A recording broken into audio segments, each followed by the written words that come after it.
Good afternoon, Power fans. This is Austin Stokes alongside my partner, Zach Reynolds, and we are ready to bring you live coverage of Palm Springs Power Baseball for Game 2 of the season. Tonight we have a great matchup between the Palm Springs Power and the Los Angeles Legends in Game 2 against the Legends Academy in our two-game series with them. We are excited to get started. We're going to have lineups coming up, followed by the national anthem. It's going to be a great day here. Power looking to go 2-0. Can't wait for that as they get the lineups here. And Austin's got the lineups for you here. First, leading off for the visiting Legends, Matt Oliveris. Batting second at first base, Luca Lawrence. Batting third, AJ Cazada. Batting cleanup will be number 21, Hayden Hodges. Batting fifth will be the hot corner, Dylan Nieto. Behind the dish and batting sixth will be number 13, Eddie Diaz. And batting seventh and playing second, Ryan Osso. And in the 9-hole, the designated hitter, Delvin Gomez. We'll be right back after these messages.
In the battle of the burgers, one man made a declaration of delicious.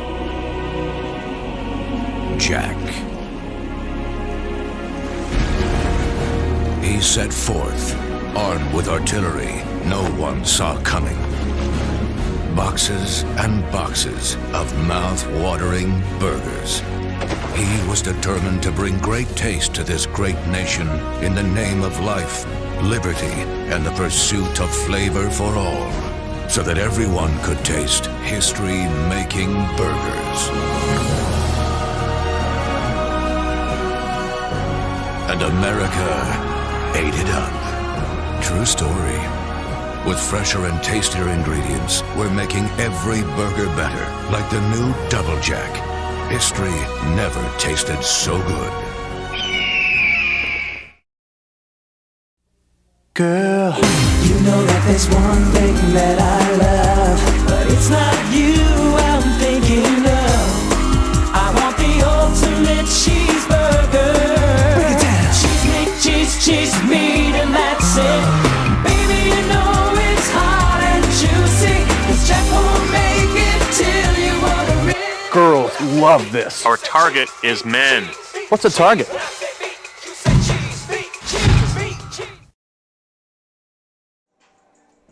And folks, we are back, and we are just about set for first pitch as the coaches have their pregame home plate meeting.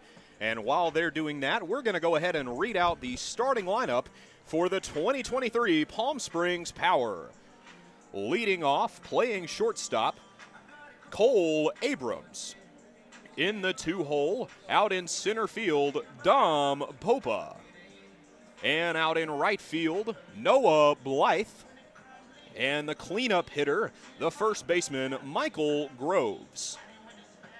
And playing over in left field, the powerful Tate Gamble. And playing second base, Tyler Preece. And the ever-powerful designated hitter, Mark Kirkland. And finally, rounding things out, the man behind the dish, Bryant Ball, with Jason Leon on the mound. Zach, what do you got for us today? A big guy to watch out for in the power lineup, I think, is Noah Blythe. Had a big game yesterday, 3 for 4, a triple, 3 runs batted in. Michael Groves also had 3 runs batted in. He's a big, powerful lefty from UNC Asheville. I'm excited to see Julian Orozco on the mound for the power. He's a guy that was a true freshman at Long Beach State, the Dirtbags. He didn't pitch a ton, only about 8 1/3 innings, but he was pretty solid in those innings as a true freshman at a big-time D1 program. I've been told by the coaches he will pitch a lot this season, so we'll get to see that start tonight. And anytime you can get innings, of any amount at a Division I school as a true freshman, you're definitely going to be a guy to watch for the next coming years. I'm excited to not only see how he develops over his next 4 years in college, but to see how he develops over the summer, as we're going to get to see him throw what I would imagine a regular basis. This is going to be a guy that I'm sure we're going to see on the bump for the power, day in, day out almost. If there was a daily starter, I'm sure it would be guys like we had last night and just like the guy on the mound today. Like you said, I'm really looking forward to see Noah Blythe at the dish again. Just a fantastic game tonight. 3 for 4 last night, correct? Yes. 3 for 4 last night. Some great at-bats, and not only 3 for 4, but 3 for 4 in some really tough situations. A lot of 2-out base hits and a lot of clutch base hits for the power. Absolutely. He had a couple of singles. He had a sac fly that was pretty clutch, and then he had that triple that started off a 3-run 8th inning. So he showed a little power, showed the ability to just put it where they ain't, and he's pretty solid out there in right field defensively too. And it looks like we are just about ready to go here as Oliveris steps in. Orozco looking in. He comes set, the infield ready, kicks, deals. The first pitch of the day is swung on, a foul ball right back into the net. And it looks like Oliveris will step out, regain himself, and right back in the box. Something to look out for. Jason Leon over there at third, playing pretty far in. Maybe expecting a bunt from the speedy leadoff hitter. Already an 0-2 count. Can he capitalize? He turns, kicks, deals. Just a hair outside. Ball 1, moving the count to 1-2. Went for a backdoor breaking ball there. Here's the 1-2 offering. A hard and a broken bat, but Orozco will get it himself, and 1 is retired. Bat almost went further than the ball there. And it came right back at him, and it came back at him fast. Almost got pretty nasty, especially with a broken wooden bat like we're playing in here in this league. Now stepping in is the 2-hole hitter, and that'll be the power beer batter. That'll be the first baseman, Luca Lawrence. The lefty steps in, checks his swing, gets set. Orozco gets his sign. He comes set. Here's the 0-0 offering. Got him inside, foul ball, strike 1. That was something that Maddox liked to do a lot yesterday that was really effective, was to go in on the Legends. It worked really well for him. We'll see if that can be the same for Orozco here. And that shows a lot of control as a pitcher when you're not afraid to go right in on these guys and kind of show them their place in the batter's box. He's not letting them get too close, not wanting guys to crowd the plate. So definitely 2 pitchers we've seen in this 2-game series that can command the zone with efficiency. Here's the 1-1 pitch. Swung on and missed for strike 2. Looks like he had him guessing there, huh? Absolutely. I mean, a high fastball earlier, and then he goes right back with it, places it where he wants it, got him to swing through it. The 1-2 offering is swung on, and that is out number 2. So Orozco being very efficient so far. He's commanding the zone. He's putting pitches where he's wanting it, and he's got guys guessing. Yeah, got a guy to break his bat inside. Went inside a little bit with the fastball there as well. Got him to swing and miss. And now batting, it looks like it'll be the left fielder, A.J. Cazada. Cazada steps in from the left. Orozco comes set. He kicks. He deals. And looks like the catcher wanted that call, but the umpire not giving it to him, so the count will start 1-0. Here's the 1-0 offering. Another hit right back up the middle, so the Legends will have their first base hit of the day. And, it almost looked like he kind of was waiting on that inside pitch after the 2 guys before him almost exclusively saw inside pitches early on in the count. Well, that's smart hitting if he was able to figure that out. Orozco made a money decision on the mound there. He almost went out to grab that with his bare hand. He decided not to. That's probably a smart decision. Especially this early in the game, definitely don't want something like that to come back and bite later on. So now batting is the center fielder, Hayden Hodges. Looks like time is called for a problem on the mound. So assistant coach Donald Bry is going to make the trek out. And a word with that field umpire, some field maintenance going on here. Zach, you know, we talked to Coach Don earlier today, and he told us a couple guys to look out for, some really strong arms. Absolutely. He talked about Trey Robinson. He said he would pitch today at some point in relief of Orozco here, and he's the guy that I'm really excited to see. He's been drafted out of high school and late rounds and then went on to college. He's played at some really big colleges, just hasn't gotten a ton of innings. Hopefully he'll get a ton of innings here. And, you know, only the top 2% of athletes do make it to that next level. So even though, you know, that 38th round might sound daunting, that's still an impressive feat, especially right out of high school. Absolutely, and a lot of times those late innings, that's kind of a sign of a team saying, hey, we see you. Keep it going, and you'll get drafted higher out of college. And the count now 0-1. Orozco from the stretch. Runner gets his lead off first. Here's the pitch. Swung on. The runner will go. The throw down to second is well in time and impressive. Oh, no, and they'll call him. I mean, the throw was definitely there. A little hiccup on the tag, perhaps, from Priest out there at second. I mean, the throw beat him by a mile. But just a fantastic throw from Bryant Ball there. Definitely an impressive throw. Had a great throw path. The ball was right where he wanted it. Just a little trouble getting that tag in. Looks like the count will remain 0-2, 2 away, 1 runner on, no runs in so far in this half inning. Here's the pitch. Swung on, and he just gets it done himself, and that will retire the side.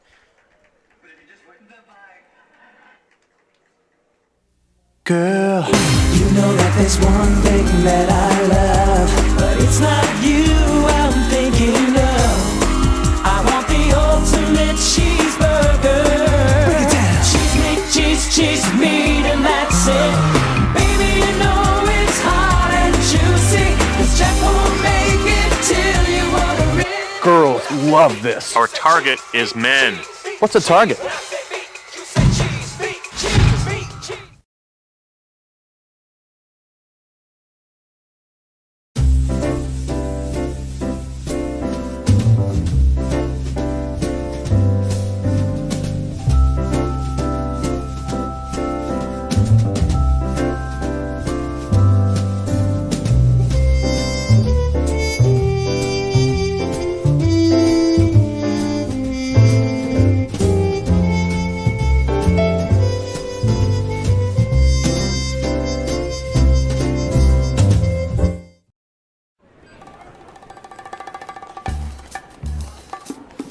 Like your bacon Say it. Steady. ultimate cheeseburger. Go! Your bacon ultimate cheeseburger. Hot. Yes, we are. We won't make it till you order it. Our best bacon ultimate cheeseburger ever. Now at Jack in the Box. And we are back here in the bottom of the first, and the home team power getting ready to step up to the dish and swing it with Abrams, Popa, and Blythe due up this half inning. Well, last night they scored 2 runs in that first inning and never looked back, really. We'll see if they're able to do the same here. And it was those same 3 that led it off. Abrams was on base 4 times last night. He got hit by a pitch twice, walk and hit a base hit. Definitely a murderer's row of sorts for the power as Abrams approaches the plate, and it'll be Masanobu Sasaki on the bump for the Legends today. With Abrams stepping in, game 0-0. Legends unable to capitalize on their base runner in the first. Sasaki set. Here's the pitch.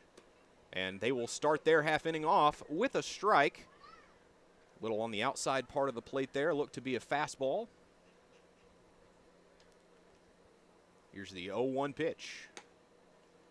Almost in the same spot, you'd say. But the umpire will call it the other way. 1-1 now. Abrams just trying to set the table here. Swung on and a fly ball into shallow right center field. Will it get down? Yes, it will, and that ball is dropped, so Abrams will slide into second, and he will be there in time. So a runner in scoring position for the Power with no one out here. That's what I like to call the Bermuda Triangle out there in the outfield. You got 3 or 4 guys closing in on it. None of them can quite get to it. Hey, it's a double in the scorebook either way. Exactly, and that's a time when field communication comes into play.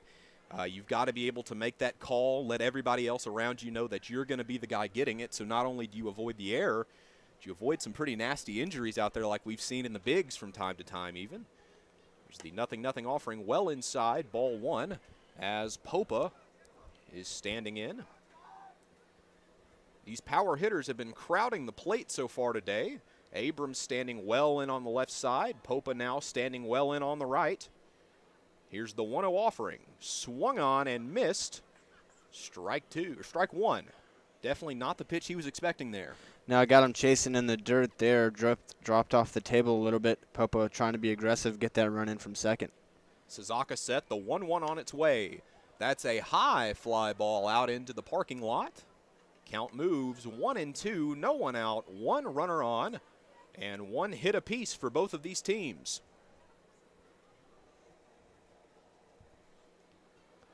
Big opportunity early here to get on the board again.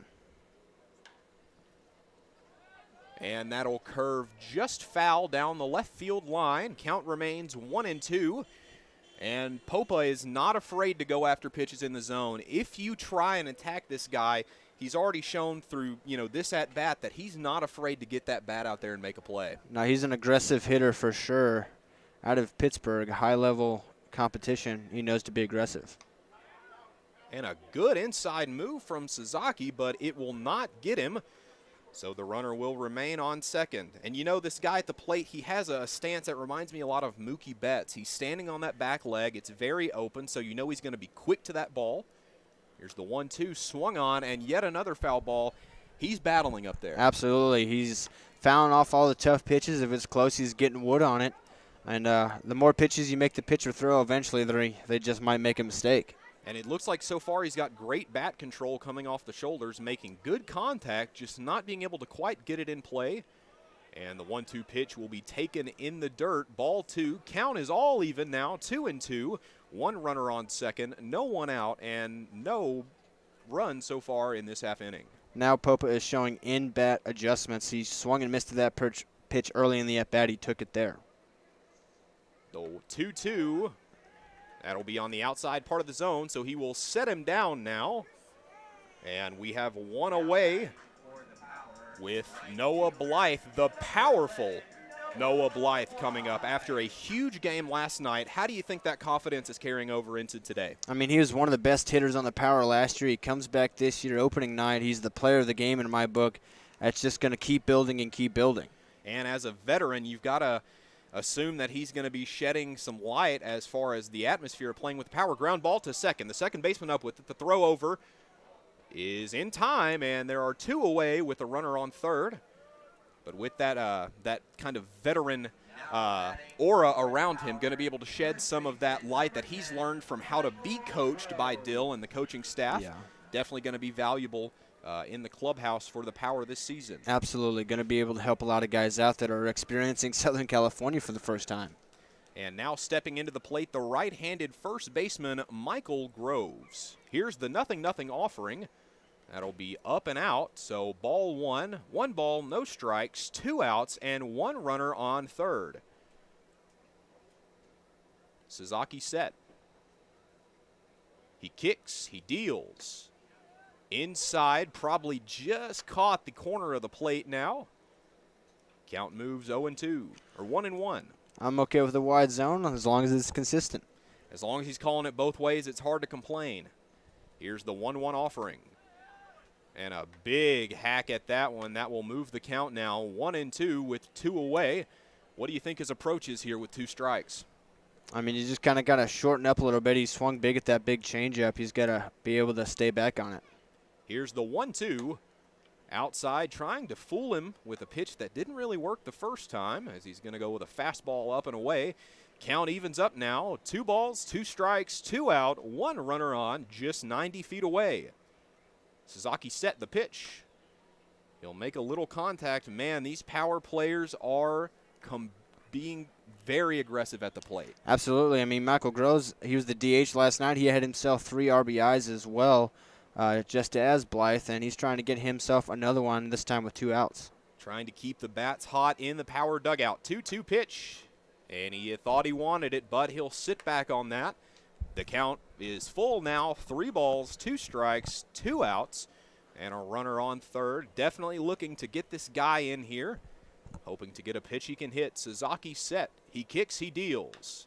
Swung on, and another foul ball. This is just, you know, for hitters, this is great. You're getting to see more pitchers. You're making that pitcher have to work for it. And for Sasaki, he needs to get out of this inning. Absolutely. If it breaks open here, then the power, as they showed last night, can get on a groove and keep going. And he's already thrown a lot of pitches. Here's the full count offering from Sasaki. And a real good contact on that foul ball, but that'll be back into our parking lot. And the at-bat will once again continue. Well, Groves was one of the best hitters at UNC Asheville last year, along with his teammate Cole Abrams, the shortstop for the Power. And he's a tough out, and he's showing that right now. Sasaki looks over, checks his runner. Here's the pitch.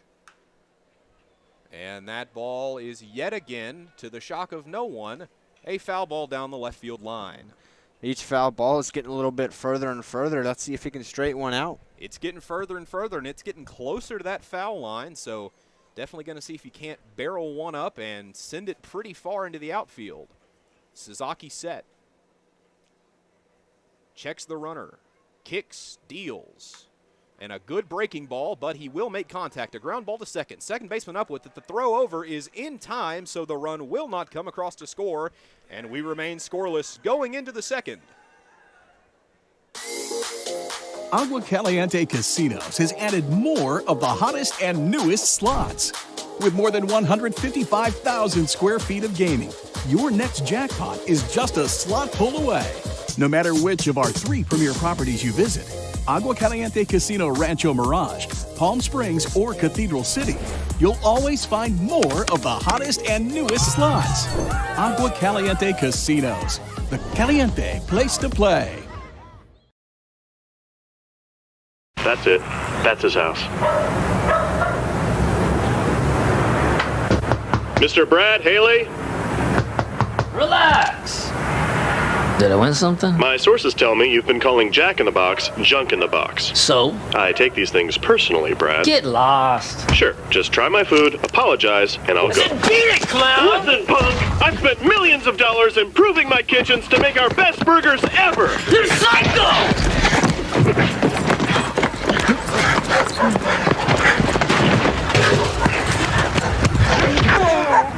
Oh yeah! Whoop 'em good! And we are back and ready to go in the top of inning number 2. And due up for the Legends will be the third baseman Dylan Nieto, the catcher Eddie Diaz, and the second baseman Ryan Osso. Solid inning for Orozco on the first. Allowed 1 base hit, but other than that was pretty solid. Had a couple of strikeouts. Looked to build upon that. And he looked confident. Definitely not taking much time to find his rhythm. He's got his groove going. His pitches are working. We'll see if this can continue for the majority, if not all, of this game. Here's the 0-0 pitch. And a deep fly ball, but foul down the right field line. And looks like some action out in the pen already for the Power. Well, that's early on. Orozco didn't get a ton of innings in his college season, so maybe he's got to work his pitch count up. Definitely probably got to work the gas tank back up, I can imagine. And the 0-1 pitch is low in the dirt. That'll even the count, 1-1. That was a nice breaking ball, but Nieto didn't offer at it. Had some nice break on it. He turns. Here's the 1-1 offering. Now on the outside part of the plate, that'll move the count. 2-1 now. Infield and outfield in normal depth here. Not nearly as windy here at Palm Springs Stadium as it was yesterday. Yesterday there were some pretty stout wind gusts, but a great crowd was on tap for opening night, and another great crowd on tap tonight for the first kids' night of the season. A beautiful night here in Palm Springs, 91 degrees, but man, does it feel good outside. It does. Got the misters going. Love that here. Probably my favorite part about this ballpark are those beautiful misters that we have working, and man, they are working great. I can feel them up here in the booth. Absolutely. They do a great job here at Palm Springs Stadium to keep people nice and cool. And in a stadium like this, you kind of need something like that. Absolutely. Here's the 2-2 pitch. And that'll hit him. Looks like Orozco, that got away from him. So a runner will move to first. No one out so far in this half inning. That'll bring up the catcher, Eddie Diaz. Yeah, that would look like a slider from Orozco there, and it just went out of his hand a little early, and it did break a fair amount, but it just started so far almost behind the batter that it ended up right in his back. Nieto gets his lead off first. Here's the 0-0. That'll be up and away, ball one. Diaz steps back in. Nieto gets his lead. Held on by Groves. Orozco looks in. He comes set. He kicks. He deals. Swung on and a foul ball back behind the bleachers. The at-bat will continue. You know, we've mentioned that the power hitters seemed pretty aggressive there early, but so have the Legends hitters so far. They're swinging early and often. Yeah, they are definitely not afraid to get the bat in the zone and make contact. It's just been a little issue of where they're putting the ball that has not bid well for them. And it looks like Diaz got hit by that pitch, but he offered at it. That's not much more embarrassing things you can do in baseball than get a strike called on a pitch that hits you. Yeah, now he's got to keep staying in the box, and you got to hope he's not hurt. Stepping back in there seems to be okay. 1-2 the count. Orozco looks over. Nieto gets his lead, held on by Groves. Here's the pitch. A fly ball that'll be into right center field. Will they get there in time? And the right fielder is under it to retire the first out of the inning, so Nieto will head back to first, and that will bring up the second baseman, Ryan Osso. And he really squared that ball up, made some good contact. Got some good contact. Luckily, Blythe was able to range over to his left and make the play, or to his right, excuse me. Good contact, but not enough to get it past the outfield. And he'll throw it over to first, making sure that that runner is aware that he knows he's over there. And you know, in a ballpark like this, 350 down both lines, 400 to dead center, it's pretty tough to get a ball deep in the field. It's going to be tough for them to hit one out. And that's a ball hit into shallow right, but it'll curve just foul. So he'll head back to home plate and try it again. Power catch a break on that one. That was just one of those jam shots that didn't matter how fast that Blythe was out there. He wasn't going to get to that one. Luckily, it landed foul, and they got another chance to get Osso out. And Nieto had a good jump on that, and you got to think, had that gotten down fair, he might have scored. Absolutely. I mean, he was already well around second base by the time it landed. Orozco looks over, comes set. Here's the offering. And a beautiful breaking ball for strike two. Man, he really put that where he wanted you it. could see also buckle right there. I mean, that was a beautiful pitch. Exactly on the corner with good break. Even if he swung at it, he wasn't hitting it. The 0-2 pitch. Runner goes. He will not throw it down, and they'll let him have that one. So Nieto will move up to second. Runner in scoring position. 1 ball, 2 strikes, and 1 away for the Power. That one was all on Orozco. Nieto just got a crazy jump. Ball didn't have a shot, so he didn't even bother with the throw to try to push an error. And they'll check him at second. The throw is going to be foul ball just behind the press box. Man, Nieto's aggressive already on the bases, getting a really solid lead off a second. That might be something that Orozco's got to touch up throughout the year. He's got 2 stolen bases against him already. He's going to have to just be taught to, keep the runners a little bit closer. Priest checking his runner at second. Orozco set. Here's the 1-2 pitch. A ground ball to first. Groves is up with it, and he'll handle it himself, but the runner will advance. So there are 2 out in the inning, but a runner on third. So do you think this is getting to the head of Orozco a little bit. He's got a runner in on third, and he's got a DH up. Well, there's 2 outs, and the Power saw themselves in this situation just back in the home half of the first. They had a runner at third, 2 outs. They weren't able to get him in, so hopefully Orozco can repeat that and get Gomez here and get back to a fresh start. Gomez steps in. Orozco gets his sign and comes set. Nieto gets a safe lead off third. The pitch. And that'll find just a little bit of the zone, so that'll move the count. No balls, 1 strike, and 2 outs. He's able to paint that one on there. That's a great pitch, low and away. Just enough of the plate, but the hitter can't do anything with it. Yeah, that's a tough pitch to hit for the hitter. Not a lot you could do even if you made contact with it. The 0-1 pitch. Wow, he snapped that one right back off at him. So a beautiful breaking ball will find the inside. 0-2 now with 2 outs. I think I know Casey Dill's sweet spot for pitchers when he's recruiting, and it's guys with nasty breaking stuff. It's guys with beautiful sweeping sliders, as we've seen from the past 2 days. Here's the 0-2 offering. Another slider, same spot. This ball will be popped up into shallow left center, and that'll be the shortstop under it. And we are now heading into the bottom of inning number 2, still scoreless, and 1 hit apiece for both of these teams. We'll be right back with more Power Baseball.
So, you like meat? Yeah. I like meat and I like cheese. Meat. Watch the monitor. This is the ultimate cheeseburger from Jack in the Box. Yeah. It's a big cheeseburger for purists. Just meat and cheese. I like the meat and cheese part. Yeah. But why a bun? Bun's not meat nor cheese. Word. Right. You lose that bun, you got something. Without the bun, your hands would be covered with meat and cheese. Yeah. Duh. All right, we'll look into that. And we are back here in the bottom of inning number 2, and Orozco doing great things on 90 with the fastball and a great breaking ball so far. Yeah, I mean, a really strong breaking ball for the power pitchers. That seems to be the common thing as we get back to the action. And first pitch to Gamble will be a swinging strike, so Sasaki starting him out 0-1 here. Maddox had a great slider, so does Orozco, and Orozco looked like he had a couple different breaking pitches. That pitch will just catch a little of the outside corner. Count now 0-2. Gamble, a solid guy for his BYU team. Absolutely. Him and his brother both out there at BYU getting some good playing time. The 0-2 pitch outside. That'll move the count now. 1 ball, 2 strikes, no 1 out, and no 1 on for the Power in their half of the second. His brother Cole had the better season last year, so Tate's wanting to make up for it here with a great summer season with the Power. That pitch will be low and in the dirt. That'll even things up here for the power hitter. 2 balls and 2 strikes. Another thing about Tate, as we mentioned a couple times yesterday in the broadcast, he was the Scenic West Player of the Year a couple years ago. And definitely a tough league to get that honor in. So definitely a guy that we're going to see perform on a very high level for the Power. And, a 5-hole hitter, you're going to expect a lot of power from him. The full count offering. That'll be outside, so Gamble will head on down to first, and the Power have 1 runner on with no 1 out. And that will bring up the second baseman, number 3, Tyler Priest. One thing about Gamble, you do expect some power, and he can show that, but he also shows patience. Had 2 walks last night. First at bat, he's got a walk here today. He's got a good eye for the zone. He was down 0-2, worked it back to a walk. So Gamble will get his lead. First baseman holding him on. Sasaki pitches.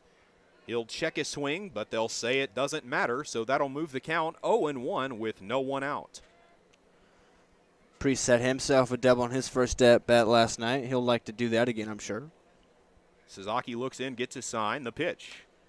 And made good contact. That might be out of play down the first base line. And it will. So the count will move now. No balls and 2 strikes. The second at bat that we've seen a count like this. We'll see if Priest can be just like Gamble and not expand his zone, still know the zone and take the balls and hit the strikes. Sasaki commanding the zone for the Legends so far. He'll get his sign, he'll shake the first, but find one he likes. He'll check his runner over at first. Gamble a safe lead. Kicks and deals. A breaking ball that'll be hit over to the third baseman. He won't go for 2, but he will throw it over to first in time.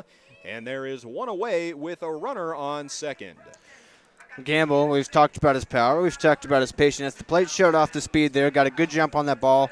I mean, this field here at Palm Springs Stadium, you're going to get a lot of high choppers. Got one there.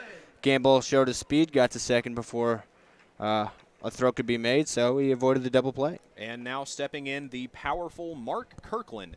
You talk about a guy that looks like he could be a big leaguer. Oh, and what a liner over into the third base side. Might make a couple players head back in the dugout there.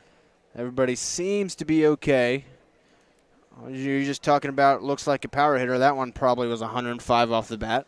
I'd love to know the exit velo on that. Count 0-1. Runner gets his lead off second. A swing and a miss. Strike 2. And Sasaki's making his presence known as a pitcher today. He's got these hitters guessing for the most part. He's been a little wild with the fastball, but that changeup or splitter or whatever it is has worked well for him so far. The 0-2 pitch is swung on, hit deep down the left field line, but foul over near the bounce house. Count will remain no balls, 2 strikes, 1 out, and Gamble still at second, hoping to be driven around. Even if that fastball isn't a strike every time, if it's a strike a couple times, that changeup will play right off of it. The pitch is swung on. That's a base hit. Gamble will round third. And he's there in time, so the Power are on the board first here. They lead 1-0. Kirkland with a big single to get things going. Absolutely. He turned and burned on that one right over the first baseman's head in the outfield. Gamble, we've already established he's got some wheels on him. He scored easily on that one. Made great contact, saw the pitch out of his hand, and did what he needed to do with it. And now Gamble's teammate at BYU, catcher Brian Ball, is at the plate trying to keep it going for the Power. Kirkland gets his lead. Sasaki set. Here's the pitch. The 0-0 pitch is popped way up there. A major league pop-up. Catcher under it. And he'll make the play. 2 away now for the Power. Little catcher on catcher crime right there. And that'll bring up the hot corner, Jason Leone. He'll check his swing. 2 outs. Kirkland gets his lead. Leone steps in. Leone, infielder for College of the Desert, which all of the coaching staff of the Power are also coaches at College of the Desert, so they know this guy. And if they're willing to bring him in and start him, then he must be pretty good. College of the Desert has a great program going over there, so I'm sure any of their guys you throw on a lineup, they're going to make an impact. Was it out in the 9th, had a 1-2-3 inning to secure the 11-1 win over the Long Beach Legends. So Leon will step back in. Sasaki set. Kirkland with a lead off first, being held on. Here's the pitch. He'll check his swing. They'll say he didn't go after the appeal to the field umpire. Count moves 1-1 as Leone steps back in. Usually when the Power score a run or score 1, they can get it going. Hopefully that's the same. And as we saw last night, where there's one, there is surely more to follow. The 1-1 pitch, he'll just catch a little, probably off the handle there. Count moves to 1-2. Sasaki getting a new ball. I like the way the Power hitters have been battling, making Sasaki, who's been efficient, but they've been making him throw as many pitches as they can. Definitely, you think they can see it out of his hand the way that they're hitting. It's like they know what's coming before it gets there. Here's the 1-2 pitch. Runner goes. Kirkland on the move, but the catcher will drop it, so Kirkland is over to first standing. 1 runner on second. 2 outs here, 2 balls and 2 strikes. Big man gets himself a stolen base, got helped out by a pitch in the dirt. Always love to see a big guy that can run the bases like that. It makes the pitcher think that, they might not be a threat, and then he goes to show that he is. Absolutely. Maybe that rattled Sasaki. Now he's moved it to a full count. And that pitch way outside in the other batter's box, catcher having to leap over to catch it. That will load the count. Leone steps back in, 3 balls, 2 strikes, 2 outs, 1 runner on second. Sasaki comes set, checks his runner, being held on by the second. Here's the pitch. That will catch the zone, strike 3, and they will only allow 1 to come around to score and strand that runner. But we'll be right back after these messages from our sponsors.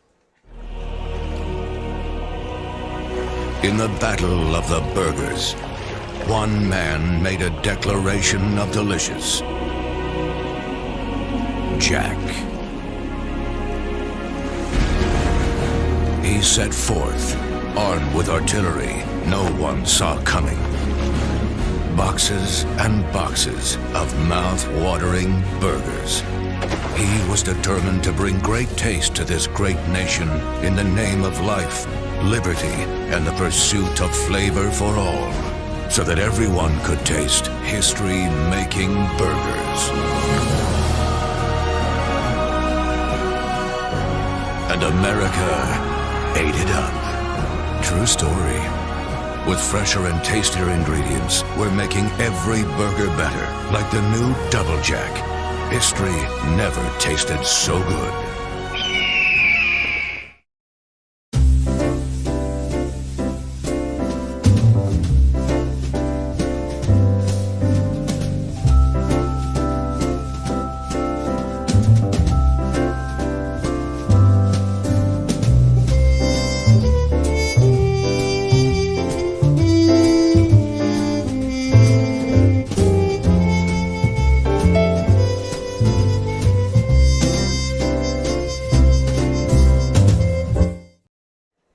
And we join you now in the top of inning number 3. Kira is up to bat here for the Legends, and he'll get started out with Orozco. And a strike, no balls, 1 strike here. Orozco kicks, he deals. That pitch is swung on a lazy hack at that one from Kiraz, so that'll move the count to no balls and 2 strikes early on. Absolutely. Glad to see Orozco back out there, trying to get through a 3rd inning of work. Once again, this inning starts with a guy warming out in the bullpen for the power. The 0-2 breaking ball, strike 3, and they'll throw it around. So 1 is retired here to start this half inning. And that will bring up the leadoff hitter, the shortstop, Matt Olivares. Olivares grounded out to the pitcher in his first trip to the plate, hoping to make something happen here. Orozco with 3 Ks already. And a great outing from him already today. A hard hit ground ball over to the hot corner. The throw over, and man, what a great throw that was by the 3rd baseman. Leone showed off his cannon right there. Usually he's listed as a shortstop. That's usually what he plays over at College of the Desert, but, well, one thing's for sure, he's got the arm to play 3rd.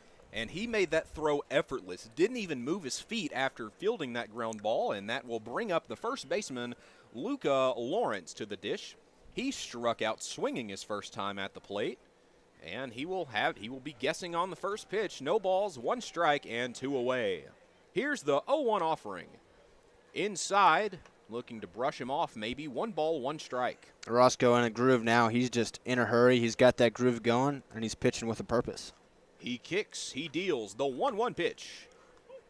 Lawrence will take that for strike 2. The count moves 1 ball, 2 strikes, and 2 outs. And he's probably looking to not have a repeat of his last at-bat.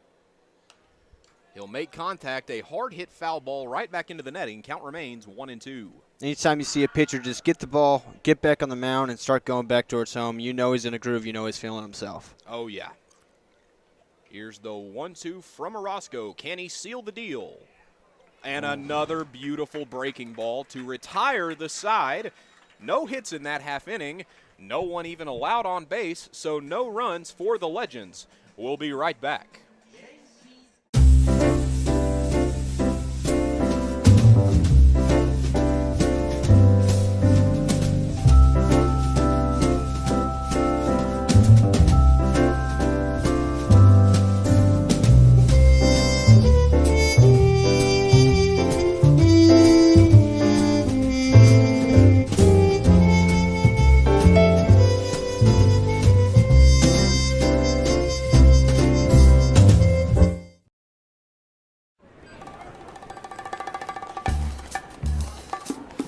like your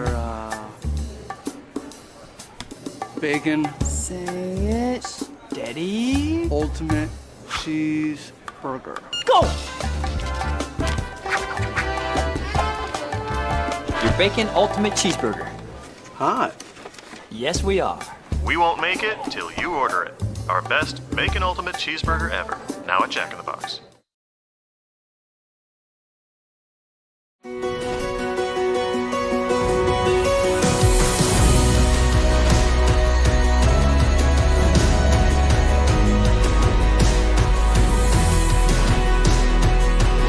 It's time to step away from the sofa and get back to the world you love, the world of Agua Caliente. So get ready to rediscover that winning feeling again at Agua Caliente Casinos.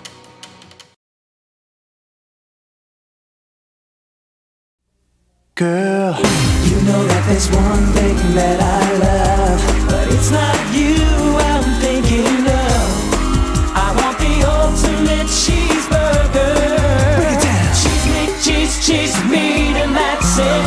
Baby, you know it's hot and juicy. 'Cause Jack won't make it till you order it. Girls love this. Our target is men. What's a target?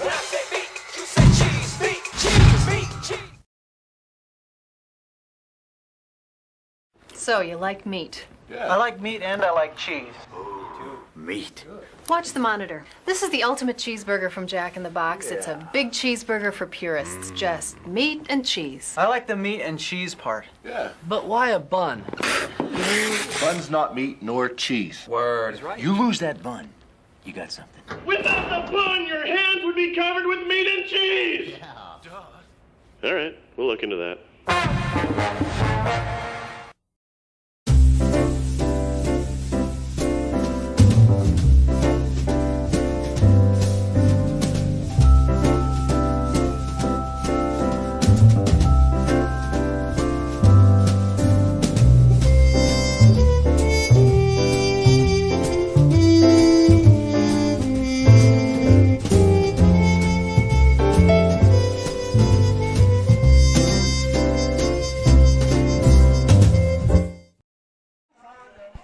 We are back here in the bottom of inning number 3. The Power have a 1-run lead, and we are wrapping up the middle of the inning festivities here with our mascot Rocky, and we are set to go here with a little Power baseball. Back to the top of the order will be the shortstop, number 14, Cole Abrams.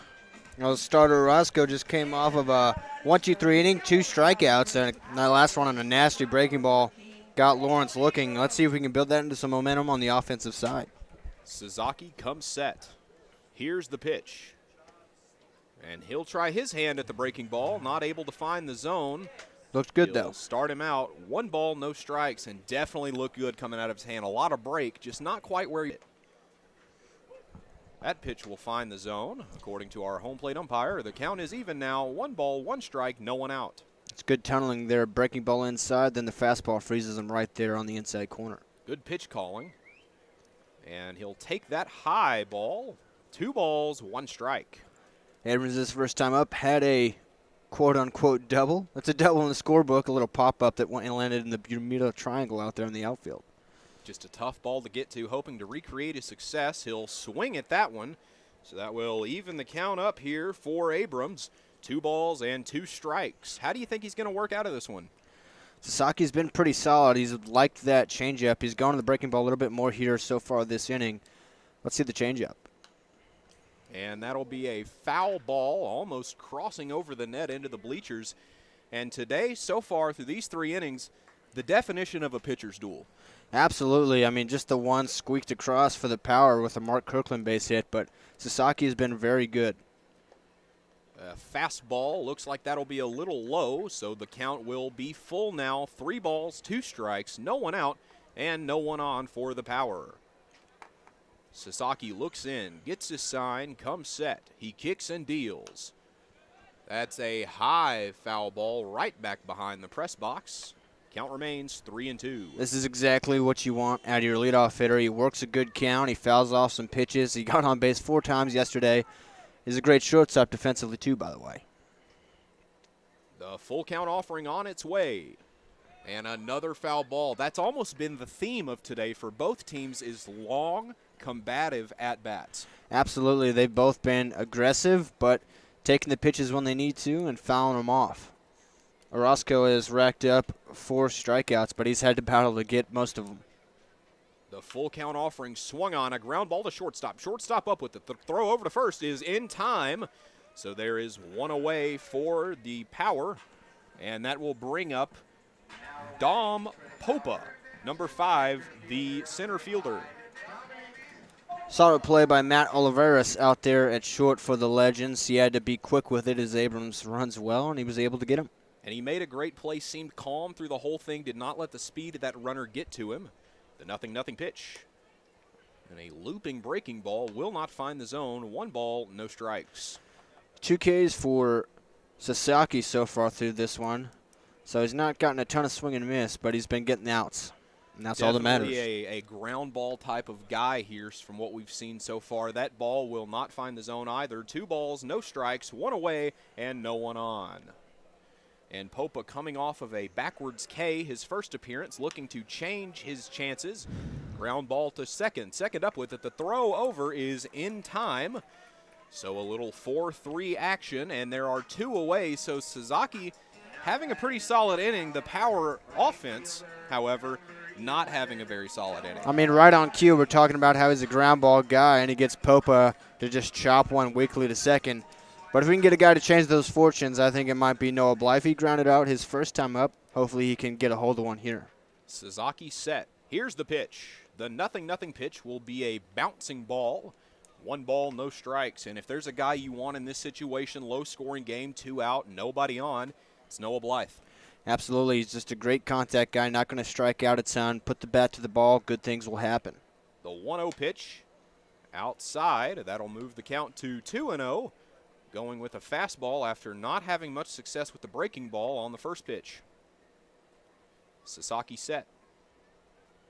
The 2-0 on its way.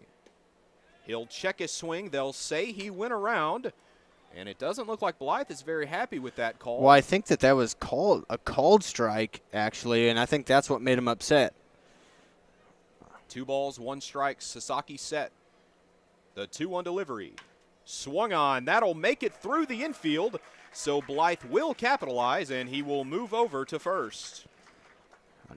Another hit for Noah Blythe. Now this ball gets away. It's to the wall, and he's going to move up to second. So give him a single and then advance on the air. And all of a sudden, we got a runner in scoring position. Runner on scoring position on the misfortune of the defense.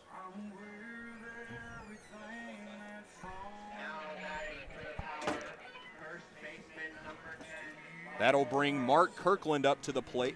Sorry, that'll bring Michael Groves up to the plate. He grounded out to second in his last trip to the dish. And he's a guy I like to see in this spot. 2 outs with a runner in scoring position. He makes a lot of contact as well, just like Blythe. Not going to strike out a ton. He's got some pop. Sasaki will start him off with the fastball. Low and away, that is strike 1. No balls, 1 strike, 2 outs, with Blythe getting his lead off of second. Sasaki set. Here's the 0-1 offering. He won't chase for that one. That'll even the count up. 1 ball and 1 strike. A little early fun fact here for you. Groves and Blythe so far through 1 game tied for the RBI lead on the team with 3. And Groves could drive in Blythe to take the lead. That pitch will be taken for ball 2. And trying to get that fastball to work here in this at-bat.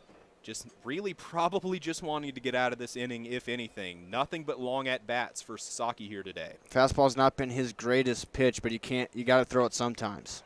And he'll go right back at him with another fastball. That'll move the count to 3-1. And a pretty straightforward approach at the plate here. The off-speed's been his bread and butter. He's kind of fallen away from it in this at-bat for whatever reason. You got to think that he's going to be sitting on that off-speed. The pitch. And wow, he will make great contact, but that will curve just foul. Well, he got that changeup right there, and he was ready for it, just a little out in front of it, but you could tell that's what he wanted. He was ready for it. If he gets it again, that one might go 355 over the right field wall. I totally agree, and he really wanted that one. It sounded fantastic off the bat, just a little out in front of it. So Blythe will get his lead off a second. 3 balls, 2 strikes, 2 outs. Sasaki delivers.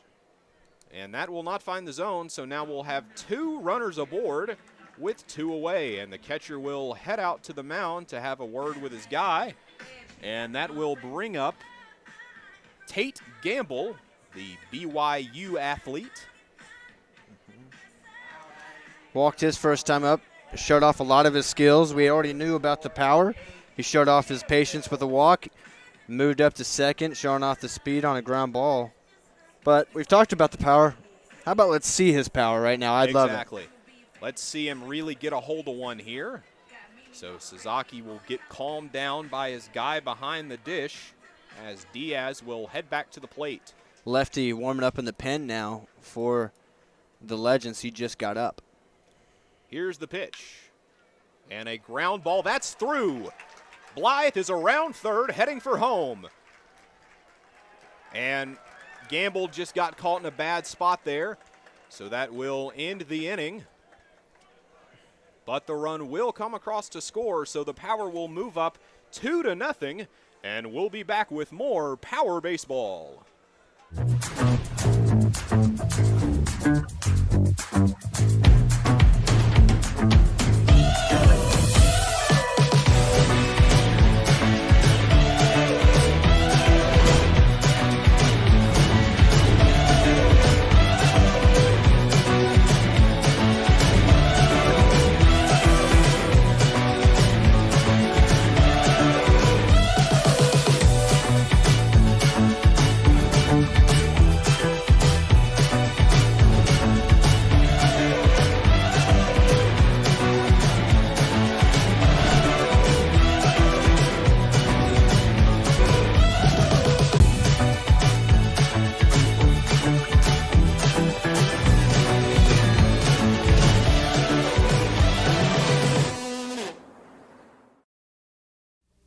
Girl, you know that there's one thing that I love, but it's not you I'm thinking of. I want the ultimate cheeseburger. Break it down. Cheese meat, cheese meat, and that's it. Baby, you know it's hot and juicy, 'cause Jack won't make it till you order it. Girls love this. Our target is men. What's the target?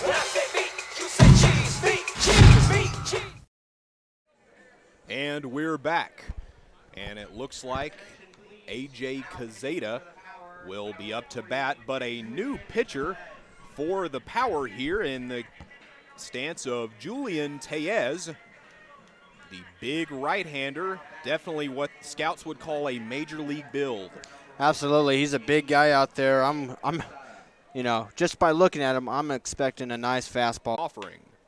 And it was a hard fastball, but it was hard hit by Cazeta through the 5.5 hole, as some would call it. So a runner is aboard, no one out. And you know, the way Tellez pitches kind of reminds me of the Rocket, Roger Clemens. Absolutely, that big frame definitely makes you think of that. But hey, A.J. Cazeta, 2 for 2. I mean, that one was a rocket off the bat. That's exactly what you want out of your 3-hole guy. And now with the cleanup hitter, a K in his first at-bat, he's looking to move him around a little bit. He'll take the first pitch for a strike. That'll move the count now. No balls and 1 strike with no one out and a runner aboard for the Legends. Tellez will get his sign. He finds one he likes. Runner gets his lead. He kicks. He deals. And would you believe it, another sweeping banger of a curveball. That will move the count 0-2. Should have known that is the type of Casey Dill and the Power when it comes to pitchers. Tellez set, runner gets his lead. The pitch, another breaking ball. That'll be a grounder to third. The throw to short. And he falls over catching it, but they'll say he got him on the tag. And there is one away now, but that runner is aboard on the fielder's choice. So one away with a runner aboard. And that'll bring up the third baseman, Dylan Nieto. Oh, good play there by Priest to save an error as he stretched out at second base to at least get the one out. Tellez set, Neto ready. Here's the pitch. He made good contact, just couldn't really straighten it out, so a foul ball that will start the count off. with 0-1.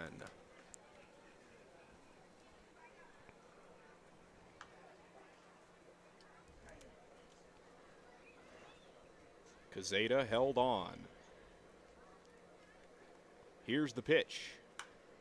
Good contact over into right field. That might be out of play, and it will over down the first base line.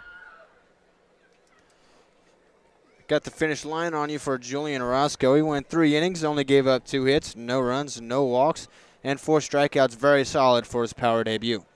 The first game of the season for him, I mean, can't ask for much more. If you're Casey Dill, that's definitely a guy that I'm going to trust in a lot of situations, whether it be as a starter or even coming in out of the bullpen. Tellez comes set, finds the sign he likes. Here's the 0-2 pitch, but a throw over to first before that. But it looks like Quezada will be back in time.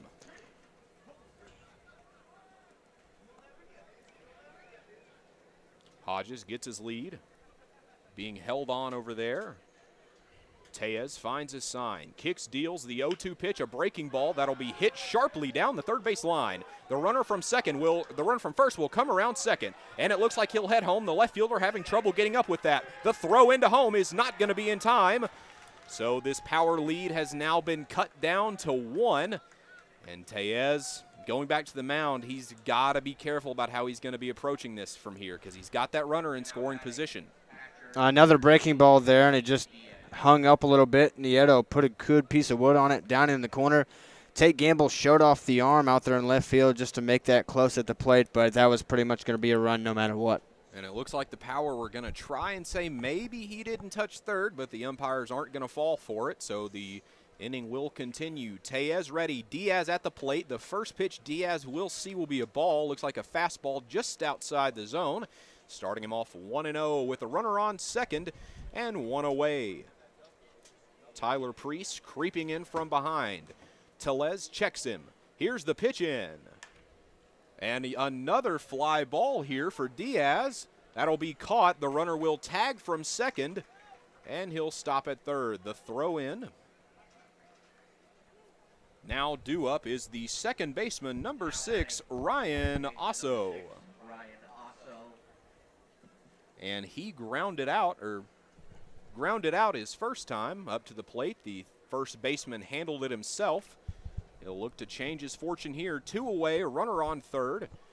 Tellez looks in, finds his sign, comes set. Here's the 0-0 offering. And another breaking ball, but that will not find the zone. 1 ball, no strikes. Looked good to me. Home plate umpire didn't agree, and he's the guy that decision actually matters. Tellez ready. Here's the 1-0. Swung on and hit into straightaway center field.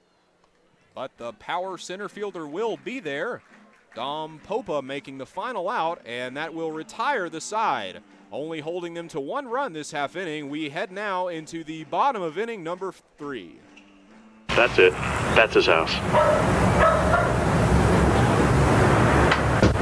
Mr. Brad Haley?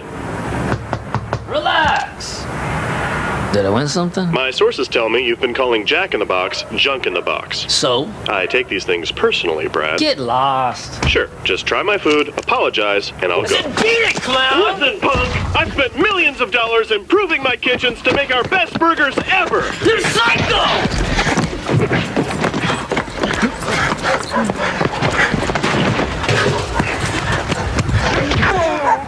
Oh yeah! Whoop 'em good, Jack!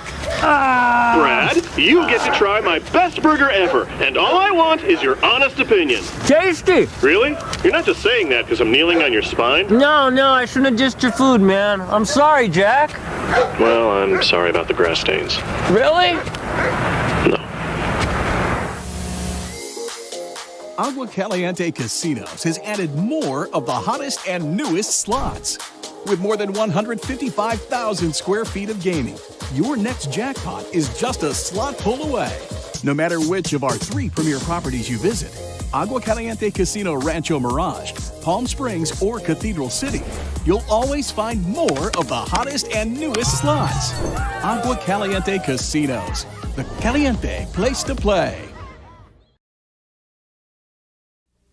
Girl, you know that there's one thing that I love. it's not you I'm thinking of. I want the ultimate cheeseburger. And we are back here. Leading off is the second baseman, Tyler Priest, the 2022 PSCO All-Star from Incarnate Word, looking to make an impact with the power here. Sasaki, the 0-0 offering, will be low, not going to find the zone, starting him off 1-0. Priest played third base last night on opening night, at second today. And he will foul that one off. Count evens up now 1-1 for Priest. Definitely making the switch over from third to second, probably a little easier on the arm, you've got to imagine. Definitely not quite the ground to cover. Here's the 1-1, swung on. He won't get a piece of that one. Count moves 1-2. I'll tell you what, I kind of like Priest at second because he does have an absolute cannon of an arm, but sometimes it's a little wild, so he's going to be able to turn some double plays at second for sure. 1-2 pitch taken, a good frame by the catcher, and they'll ring him up. And he doesn't look too happy about that call, but he's out nonetheless. That will now bring up designated hitter Mark Kirkland. He had that big single into right field that scored the first power run as they lead it 2-1 here. Nobody on base for him this time, just trying to set the table. Sasaki kicks and deals. The first pitch he sees, a breaking ball that will find the zone. No balls, one strike, one away, and no one on for the power in their home half of inning number 4. Sasaki, here's the pitch. He'll check his swing, but he will sit on that one. Count evens up, 1 ball, 1 strike. Kirkland looking to get back on base here. Here's the pitch. And a big cut at that ball. So that'll move the count now. 1 ball, 2 strikes. Sasaki looks in. He kicks, he deals. And another low and outside pitch. That'll even things up here. 2-2. Looking like he's, you know, dare I say, afraid to go in on him. Yeah, absolutely. I mean, he turned and burned on that last one for that base knock and RBI. He'll make contact on the 2-2 offering, but it will be foul. So the at-bat will continue. And, you know, Mark Kirkland, just looking at him, giving him the old eye test, not a guy you'd want to test inside. Absolutely not, and he kind of proved that a little bit last time. Don't go back in there or he'll punish you. 2-2 pitch outside. That'll load the count now. 3 balls, 2 strike, 1 away. No one on in the bottom of inning number 4. Sasaki looks in, gets his sign, comes set. Kicks, deals. The full count offering is a hard hit foul ball. Back over near the concession stands down the third base line. I would say, based on this eye test guess, Kirkland's got a couple of the top exit velos for the power so far today, mostly on foul balls, but still. He's hit some monster foul balls, both out of the park and right into his home dugout. And there's just another one, fielded pretty cleanly over there by a power player watching the game. At-bat will continue. Always got to keep your eyes up when you're out there on a baseball field. Especially sitting in the dugout like these guys are, you just never know. This close to home, got a lefty up to bat, always got to be worried. Everybody got their gloves on over there. Catcher in full gear. Sasaki looks in. The full count pitch. The at-bat will continue. 3 balls, 2 strike after the foul. He's battling up there. He's fouled off several in a row here. I mean, if Sasaki makes a mistake, let's see that first power home run of the year. Sasaki not wanting to make any mistakes or leave any pitches in there. Here's the pitch. And that'll be a single down the left field line. He'll round first, heading for second. And he will be held up there, a stand-up double for Kirkland. And, man, what a great day he's having. I mean, he's an early front runner for player of the game. He's got a single and an RBI, and now he's got himself a double. How about that cycle? Let's see a triple next time in our homer from him. Let's see a triple and a bomb, and this guy will be a shoe-in for the player of the game. And that will bring in the catcher, Bryant Ball, and he flew out to the catcher in his last trip. Some catcher-on-catcher action. Sasaki looks in, gets his sign. 0-0 pitch. Right down the pipe. No balls, 1 strike, 1 away. Only 1 out, big opportunity here to get another run and get that run back that Taez gave up last inning. Sasaki, here's the pitch.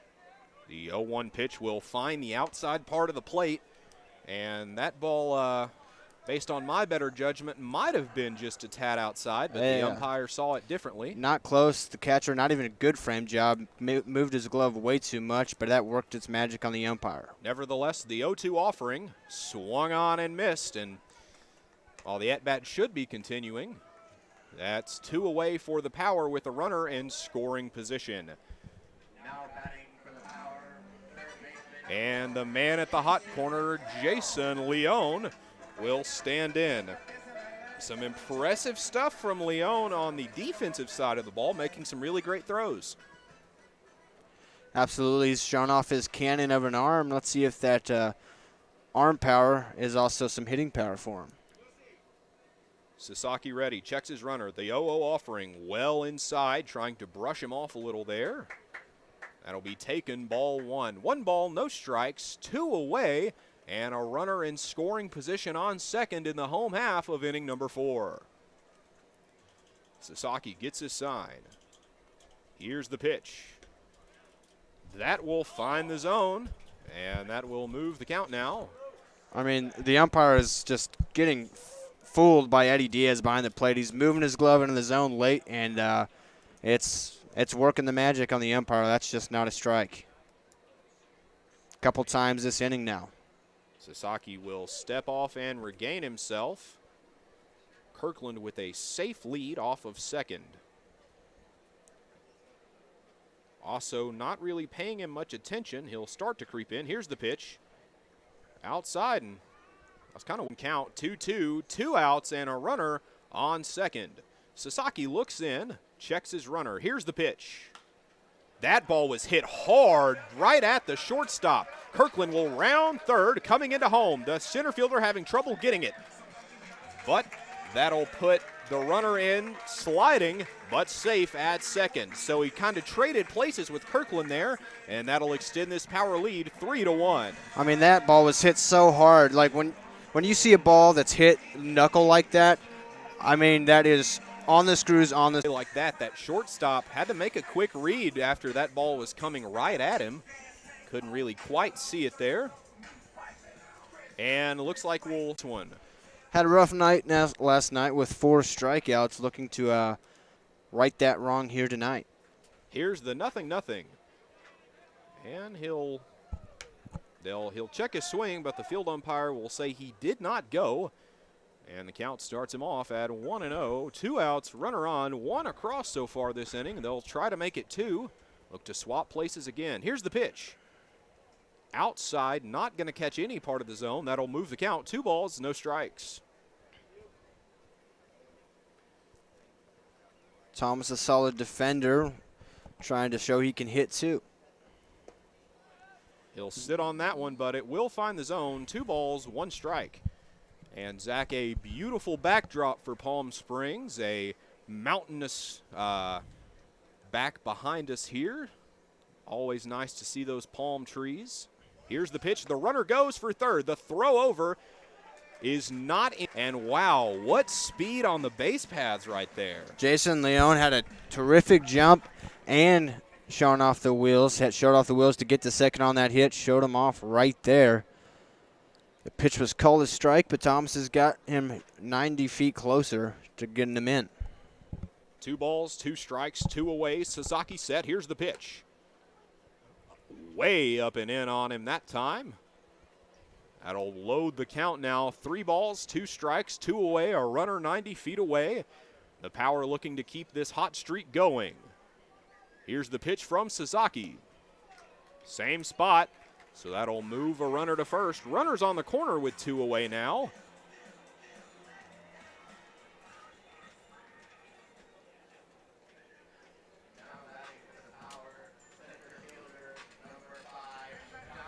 That'll bring Dominique Popa up to the dish now. Runners at the corners looking to move them around the base paths here with 2 away. Sasaki set. Here's the pitch. A breaking ball that he just couldn't get the break aspect of it down. So that'll start the count off here 1-0. Well, pitch count is being raised a ton here for Sasaki in this inning. It's just a lot of battling and a couple of hits. Here's the pitch. That ball outside as well, 2-0. And you know, the Power not swinging at a lot of bad pitches tonight, only keeping their swings for the most part inside the zone. Only hitting the balls. The offering is popped up right back behind the bleachers. And that will move the count. 2 balls and 1 strike. 2 away, but runners on the corners. Power hoping to do something with that. Sasaki comes set on, but no contact. 2 balls, 2 strikes, 2 away, and 2 on. So 2s all around here as Sasaki looks in once more. Here's the pitch. Runner goes for second, but a long fly ball. Left fielder not going to be able to make it. That'll be hit over into our patios area down the third base line. So the at-bat will continue. 2s all around on the board here. Power looking to drive in a run. Scored 1 in each of the last 3 innings, at least, trying to make it 2 in this 4th inning. Here's the pitch. Outside, umpire not going to fall for that frame job. That'll load the count now. 3 balls, 2 strikes with 2 away. We've seen this position before. Full count, 2 outs, runner in scoring position, and they've been able to capitalize so far. He'll take that, and the runner was going to go, but it doesn't matter. So now the bases are loaded, and up to the plate is not the guy you want in this position, Noah Blythe. Well, he's the guy if you're a Powers fan. I mean, he got to hit his last time up, was the player of the game yesterday, 3 for 4, including a triple. I'd take a bases clearing triple here. And if you're Sasaki, you've got to be very careful right here. You cannot leave anything up in the zone. You can't give him anything to hit. You've just kind of got to hope for a ground ball. Nothing pitch. Will find the zone according to the umpire. No balls, 1 strike, 2 away, and ducks are on the pond for the Power. I mean, right in the heart of the lineup with the bases loaded. This is the spot to do damage and not look back. He'll take that one, ball 1. And this is kind of a make-or-break situation for any pitcher. You know, you're losing. A close game nevertheless, but it could be opened wide open right here. Here's the 1-1 pitch.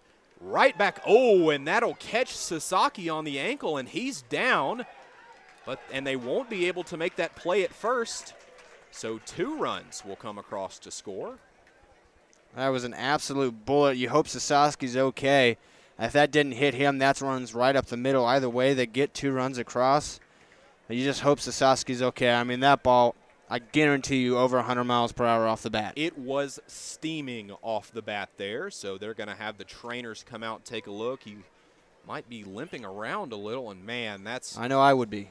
Right on the ankle. That's not somewhere you want to wear a line drive, especially off the bat. Noah Blythe. Absolutely. I mean, just scorched and almost, you just couldn't get out of the way quick enough. And it looks like that'll do it for Sasaki. Not the way you want to exit a game, but definitely not an injury you can really play through. So now coming into pitch will be number 29, Anthony Joa, the 6'2", 230-pound pitcher out of El Camino College, a sophomore there. So he'll go ahead and take his warm-up pitches, and while he's doing that, we're going to take a break here and let you hear from our sponsors, but we'll be right back with more Power Baseball.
love this. Our target is men.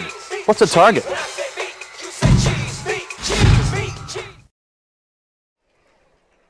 And we are back, and Hoya going to be taking his last couple warm-up pitches.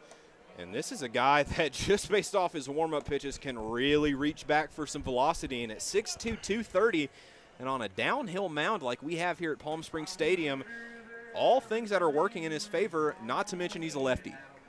Well, we got a lefty-lefty matchup here for Michael Groves, but Michael Groves is a hell of a ball player, and I expect him to be a tough at-bat here. But, I mean, Hoya looks the part, looks aren't everything.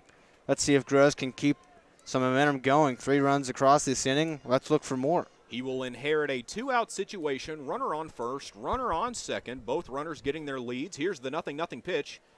And a blazing fastball, but that'll get away from him, so the runners will advance as Hoya having to go and recover his own bad pitch.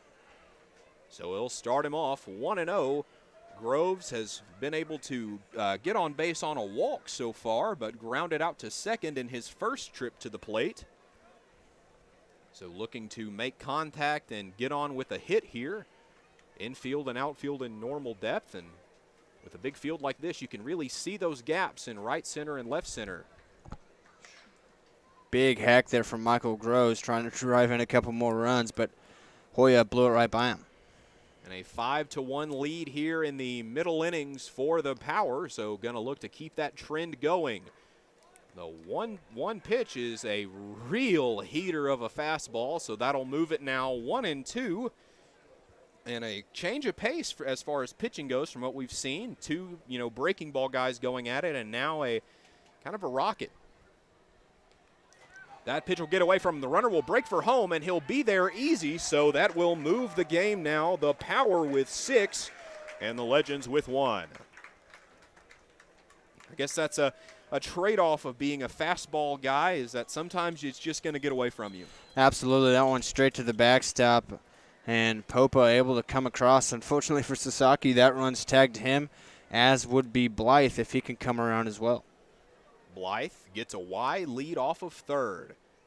Here's the pitch from Hoya, swung on and missed, and that will end the inning.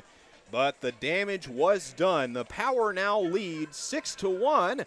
When we come back, we will rejoin you in the top of inning number 5 after a word from our sponsors. In the battle of the burn made a declaration of delicious. Jack. He set forth, armed with artillery no one saw coming. Boxes and boxes of mouth-watering burgers.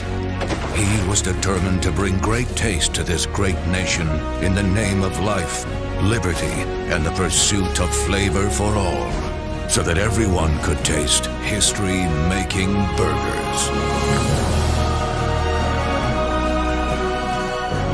And America ate it up. True story. With fresher and tastier ingredients, we're making every burger better, like the new Double Jack. History never tasted so good. Girl, you know that there's one thing that I love, but it's not you I'm thinking of. I want the ultimate cheeseburger. Break it down. Cheese meat, cheese meat, and that's it. Baby, you know it's hot and juicy, 'cause Jack won't make it till you order it. Girls love this. Our target is men. What's a target? We rejoin you here in the top of inning number 5. Leading off is the designated hitter for the Legends, Dylan Gomez. First pitch he sees. Swung and missed at it. So that'll start the count off. No balls, 1 strike.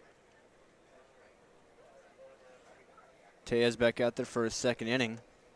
And a big looping breaking ball that will move the count 1-0, or 1-1, sorry.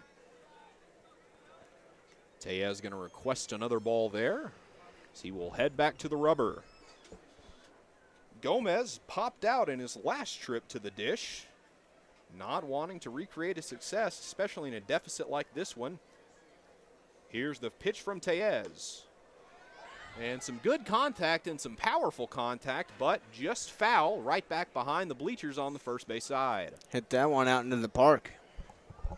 1-2 count for Tellez. As Gomez steps in, Tellez gets his sign, comes set. Here's the 1-2. Swung on and missed. And he will K up the first batter. And man, Gomez swung out of his shoes on that one. A big time hack, looking to make some good contact. I mean, yeah,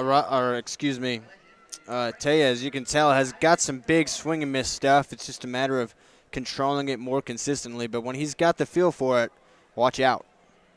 Matthew Oliveira is at the plate now. He has not made it aboard.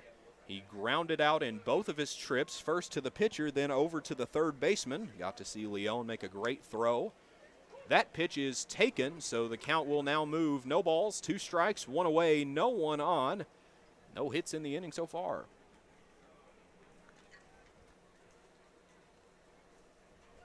Here's the pitch. A big swing, and man, Tellez is rolling through this lineup. He's feeling it now. That was Quiros at the plate that just struck out. He had a bit of a rough third inning, did Tellez, fourth when he first came in, but he is feeling it now here in the fifth. He's looking great so far, and that will bring up Olivares now. Here's the pitch. And he's not going to want to swing at that, but it is inside the zone. No balls, 1 strike, and 2 away. Filling up the zone now. Got the confidence. Tellez set. The 0-1 offering. Good contact, but that's into shallow center field. But that will be Popa right under it to retire the side. A fantastic inning from Tellez. 1-2-3 with 2 punchies. And we now move into the home half of inning number 5, and we'll be right back. That's it. That's his house. Mr. Brad Haley? Relax. Did I win something? My sources tell me you've been calling Jack in the Box junk in the box. So? I take these things personally, Brad. Get lost. Sure, just try my food, apologize, and I'll go. Beat it, clown! Listen, punk! I've spent millions of dollars improving my kitchens to make our best burgers ever! You're psycho!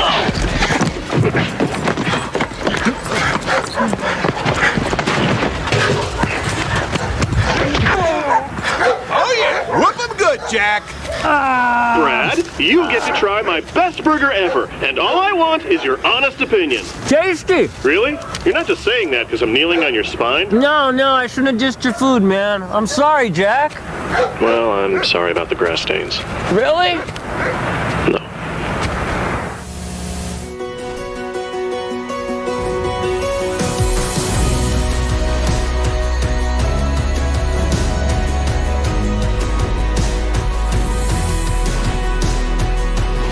It's time to step away from the sofa and get back to the world you love, the world of Agua Caliente.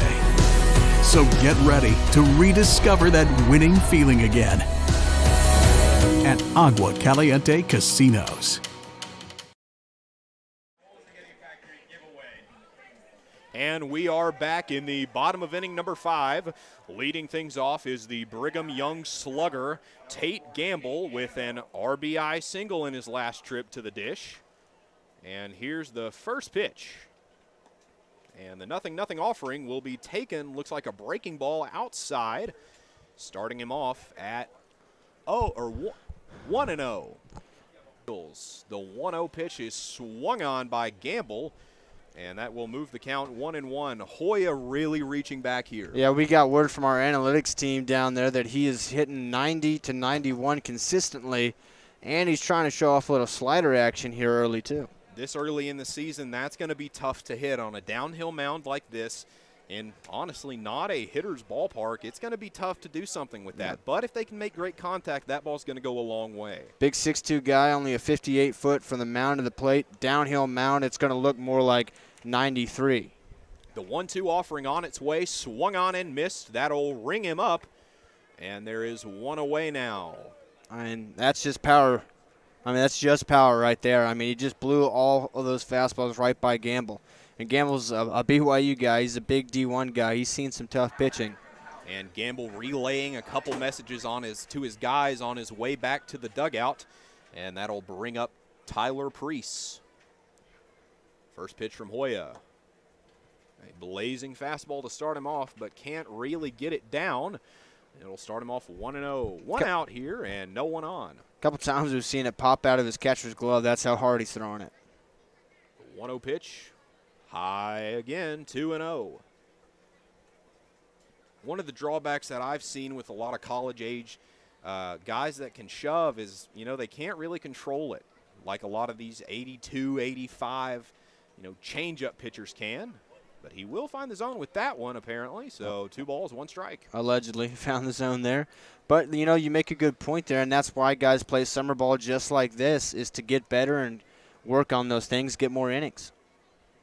The 2-1 pitch left Preece guessing, and he will swing out of his shoes on that one, probably trying to get ahead. That was probably the fastest I've seen Preece swing it today. I mean, I don't even think he was necessarily guessing. I don't think it mattered if he knew that was a fastball. That one was so hard it was going by him anyway. The 2-2 pitch is way outside. That'll load the count here. 3 balls, 2 strikes, and 1 away. No one on board for the Power so far. Hoya ready. He turns, kicks, deals. That won't find the zone, so Preece is aboard with 1 away. Looks like the shortstop is going to come over, play in double play position. Mark Kirkland is back to the dish now. What a great day he's having. 2 for 2. He's got an RBI single. He's got himself a double. Got a guy on base again here. Let's see what he can do. Let's get that triple out of the way. How about it? And with a lefty on the mound, Preece going to keep a safe lead. Hoya checks him. Here's the first pitch. Thought about it, but didn't end up going around. 1 ball, no strikes. 2 big lefties here at the mound and at the plate, and you expected some power-on-power action, and then Hoya goes first pitch breaking ball, trying to play little mind games. As an old wrestling commentator once said, the unstoppable force against the immovable object, and we're seeing that right now as that pitch is outside. 2 balls, no strikes, 1 on, and 1 away. Advantage Kirkland so far. Kirkland looks as cool as he can be up there. Hoya kicks and deals. That'll find the outside part of the zone. 2 balls, 1 strike. Not even going to comment on that one. Big zone tonight. It's slightly consistently big, I suppose. Hoya ready. Here's the 2-1 offering. That pitch will find the zone as well. Same spot. 2 balls, 2 strikes, 1 out, and 1 runner on first. Usually, if pitching here, you'd probably want to throw maybe a 2-seam splitter, changeup, something to get them to roll over that one and get a double play. Hey, he'll swing at that, a drop third strike. He'll throw it over to first, and he'll get him in time, but the runner will move up to second. So 2 away here, and he, just kept blowing that fastball right by him. Not a lot you can do. No, that's the rare strikeout with a 1-3 put out, not the 2-3. That one hit so hard off the catcher, it bounced right back out to Hoya. He was able to complete the strikeout play. And here is our catcher, number 17, Bryant Ball. And it looks like he has not had a great day at the plate, has yet to get aboard. A pop-up to the catcher and a swinging strikeout in his last at-bat. Hoya checks his runner, the 0-0 pitch. Swung on, and what a cut at that one. Love to get the velo on that. That'll start him off 0-1. Power hitters are swinging hard. If they can just make contact on one of these hard fastballs, it might just go a long way. And he will make contact with that, but it's foul off the plate, so the count will move to 0-2. With a lead like this, at this point in the game, if you're a power hitter, you just want to get him tired. If he's throwing that hard, that consistently, he can't throw that hard, that consistently for the rest of the game. So just got to try to tire him out, make him run in circles here. 0-2 pitch on its way. And that's a quick out, so that will retire the side. Not able to get that runner around to score. And so we will now move into the 6th inning here, and we will be right back after this.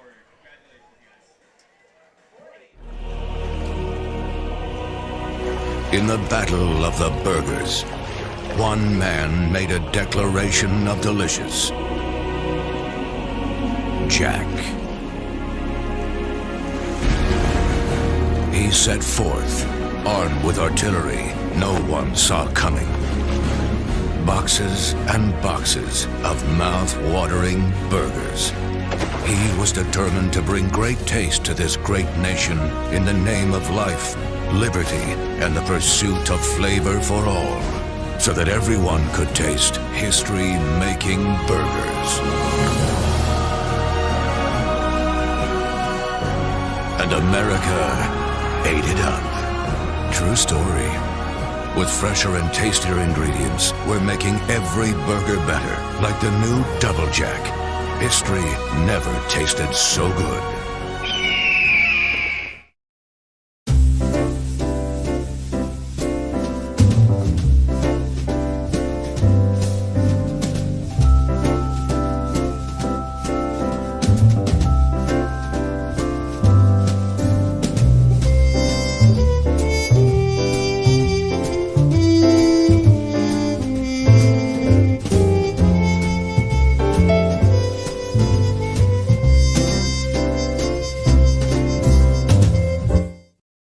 And we're back here in the top of inning number 6. Luca Lawrence due up. He has struck out twice, looking to change his fortune.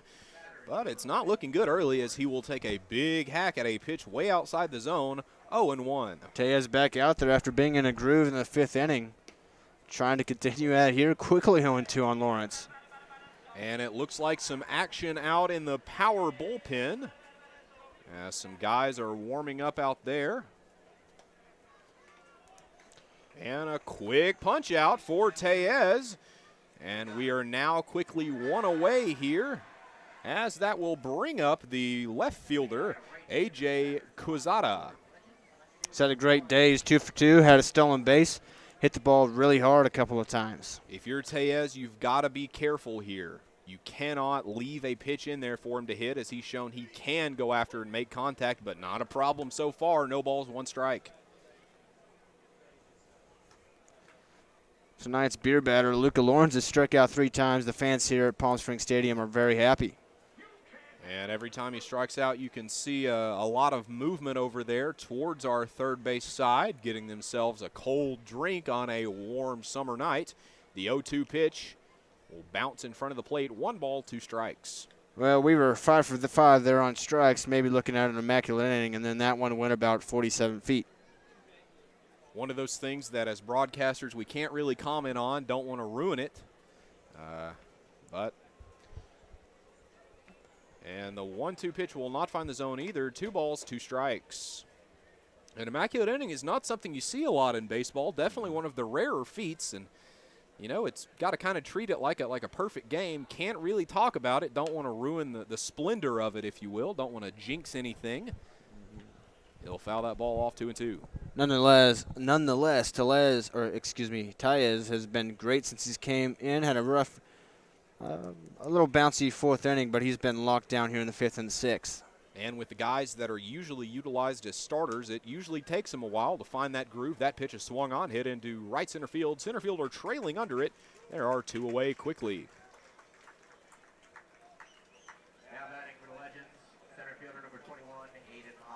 And that'll bring up the center fielder, Hayden Hodges. Not a great day for him. Struck out, but he did reach on a fielder's choice after the slide kind of took out our second baseman on that attempted double play. Eventually came around to score on the Dylan Nieto double. Took a big-time cut at that one, but Tellez just blew it right by him. No balls, 1 strike, 2 away, no one on. Keep catching those misters up here in the booth, and man, does it feel good. That pitch is swung on and put out of play. No balls, 2 strikes. And man, these 2 pitchers are rolling. We've seen 2 guys that can command the zone from the start of the game, 2 beautiful breaking ball pitchers, and now guys that are just going right after him. And he'll ring him up on that one. Might have been a little outside, but nevertheless, that'll end the inning. And we are heading into the home half of inning number 6. That's it. That's his house. Mr. Brad Haley? Relax. Did I win something? My sources tell me you've been calling Jack in the Box junk in the box. So? I take these things personally, Brad. Get lost. Sure, just try my food, apologize, and I'll go. Beat it, clown! Listen, punk! I've spent millions of dollars improving my kitchens to make our best burgers ever! You're psycho!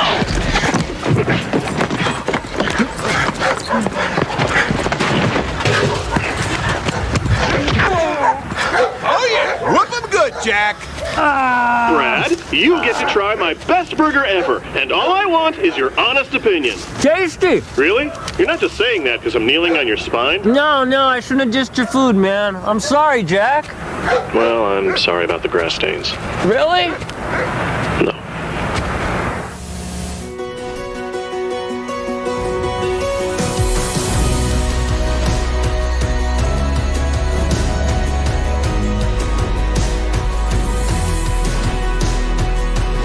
It's time to step away from the sofa and get back to the world you love, the world of Agua Caliente. So get ready to rediscover that winning feeling again at Agua Caliente Casinos.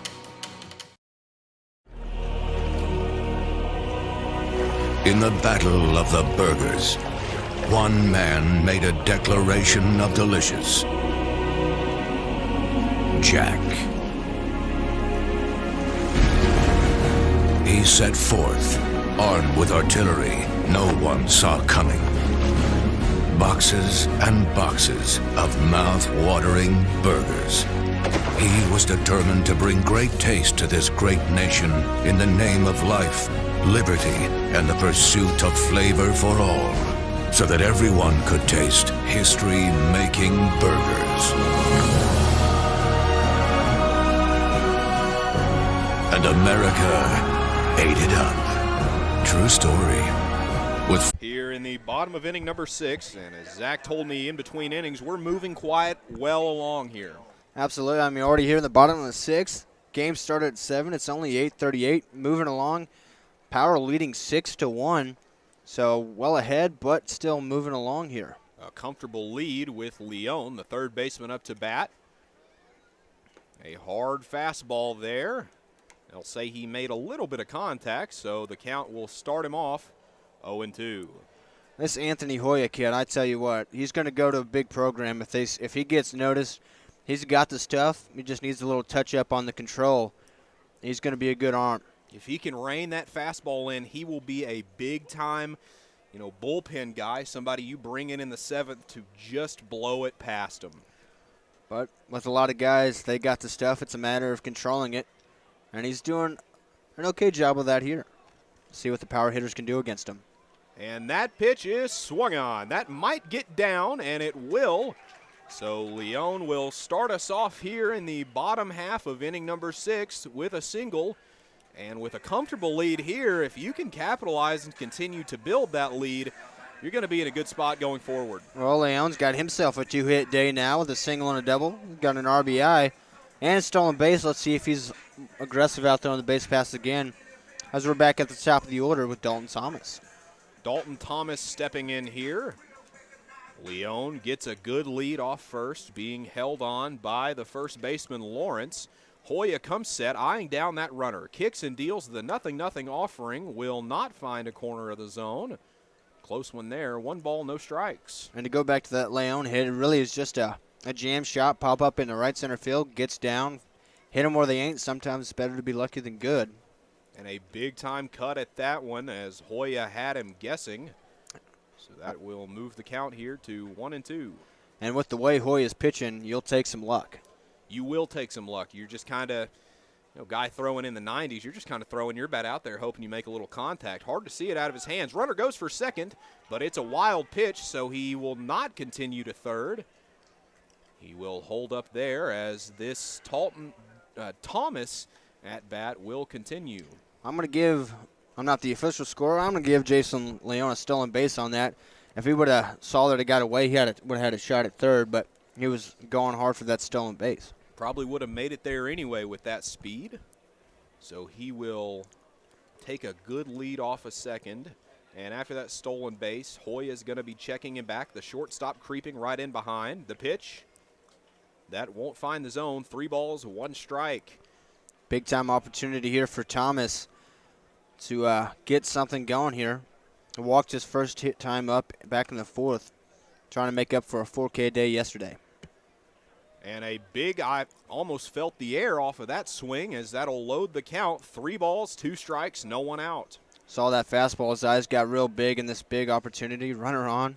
3-1 now, full count. Let's see some clutch hitting here from Thomas. Hoya checks his runner. Here's the pitch. Way up there, so Thomas will go and take the trot down to first, as that will bring up the powerful Dom Popa, as he was the one who ended that last inning for us. Really, you talked about last inning, Hoya trying to get him tired. Well, we got a bloop base hit, stolen base, a walk.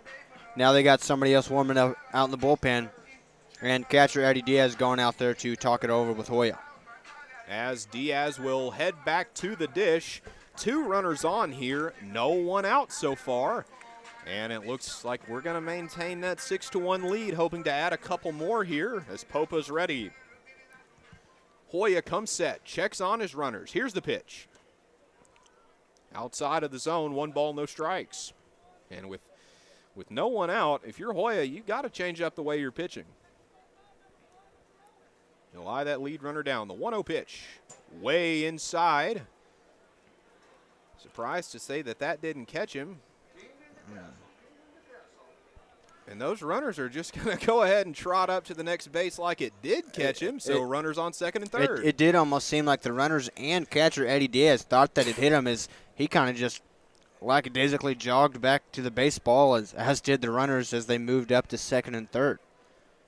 Hoya comes set. Runners take their lead. Here's the pitch.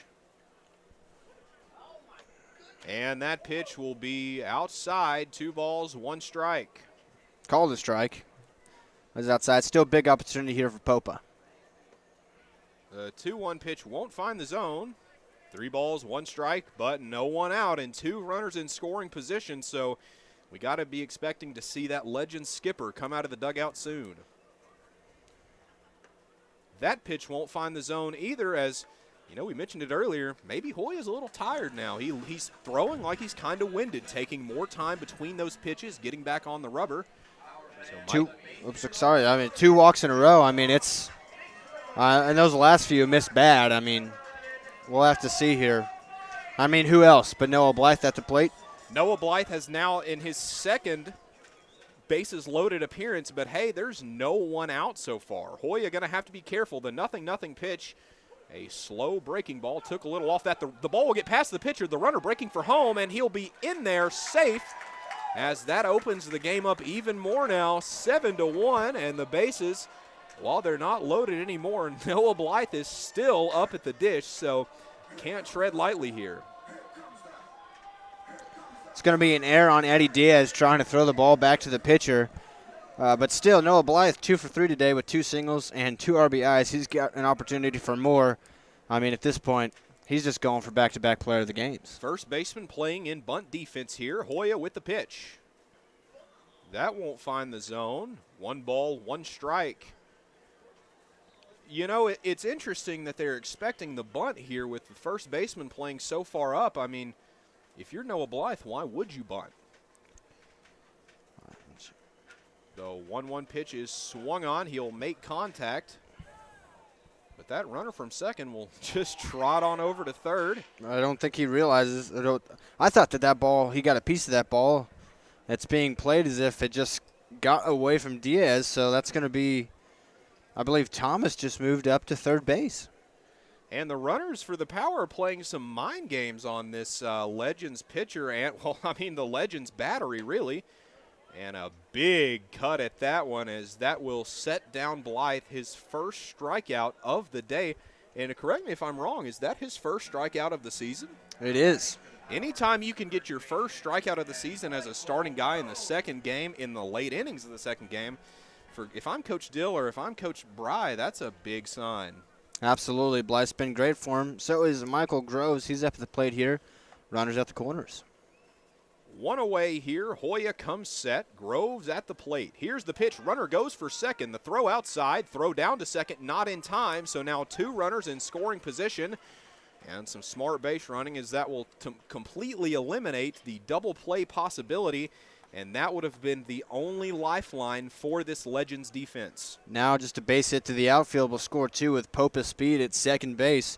Groves is the guy that can get that done. Groves hoping to trade places. Here's the pitch outside, and that'll get away from Diaz, as has been the trend this inning, but the runner from third won't test it, and the runners stay where they are. 2 balls, no strikes, and 1 away. Hoya is definitely seeming like a hard guy to catch. A lot of this stuff, even his fastballs, end up in the dirt. That's hard to block. Not only the location, but, I mean, we talked about it, the power, and I heard the glove pop there like I was catching it. Absolutely. So definitely reaching back on that one. That'll move the count here. 3 balls, no strikes, 1 away, 2 runners in scoring position. Hoya comes set. I'm giving Groves the green light here. Didn't need it. Didn't need it. That pitch low and in the dirt, and the bases are loaded. Still no action from this Legends defense. Skipper not really making his way out there. Still just 1 out as well.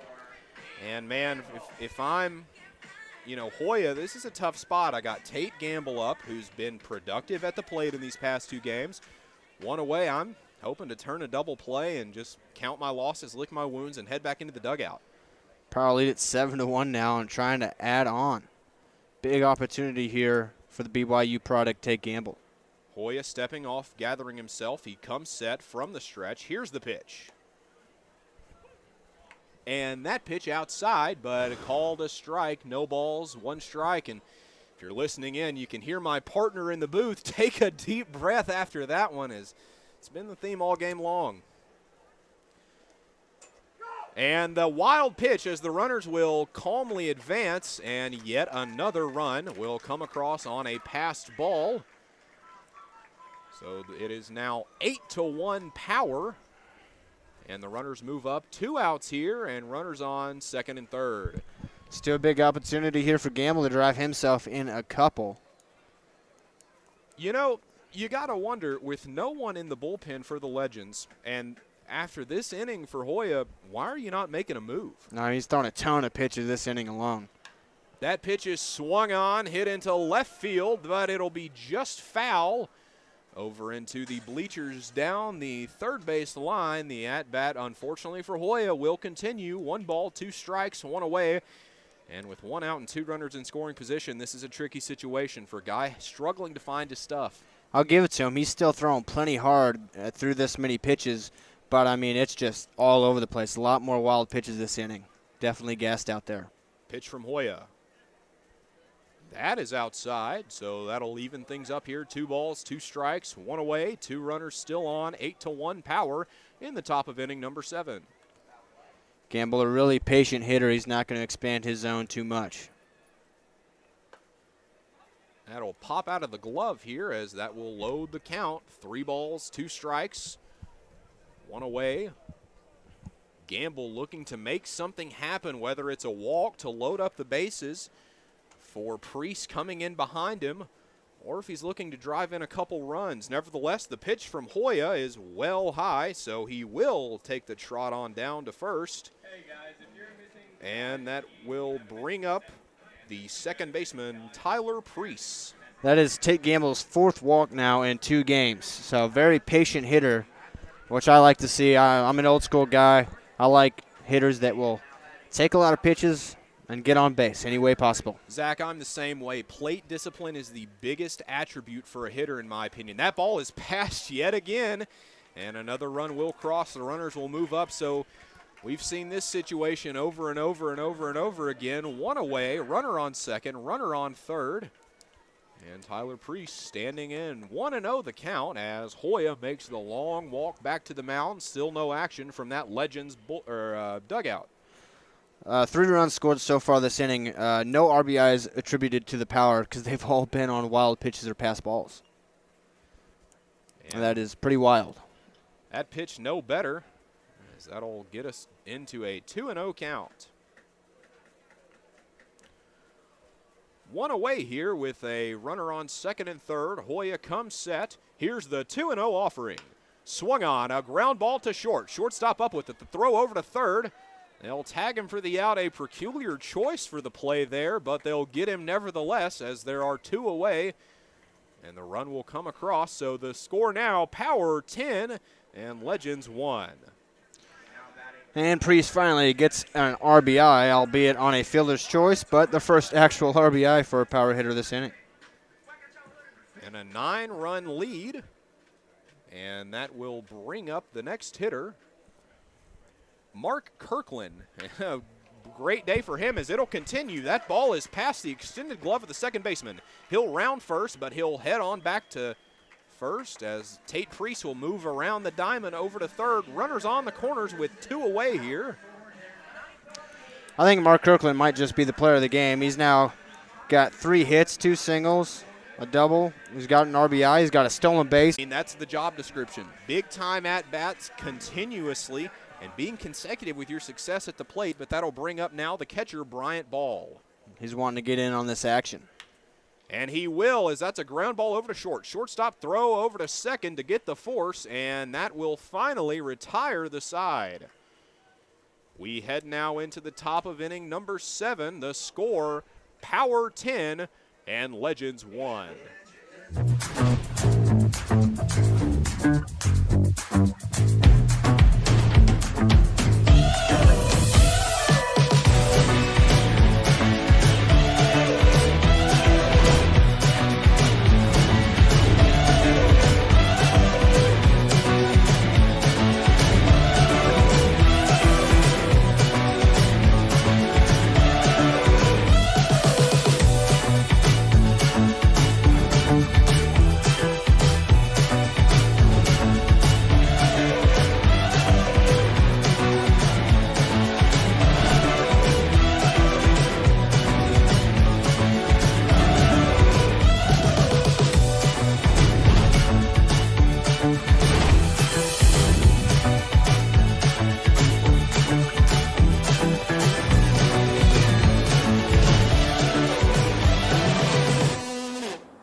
So, you like meat? I like meat and I like cheese.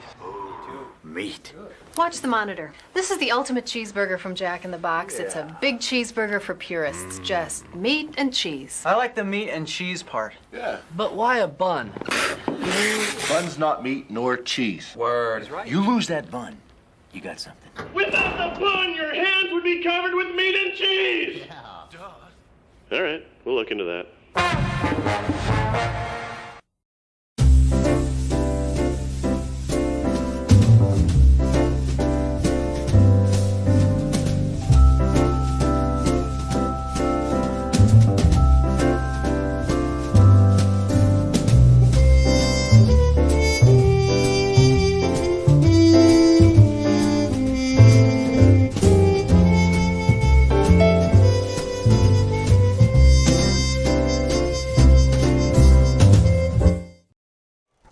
And we are back in a new arm out there for the Power. And, you know, Zach, you know a little bit about this guy. We talked to Coach Bray about him today. Why don't you fill us in? He's a big lefty. Got drafted in the 38th round out of high school. Played 4 years at Missouri, 1 year at Kansas State. Didn't pitch a ton due to some injuries and stuff like that. But you can look at him. He passed the eye test. Big, tall lefty.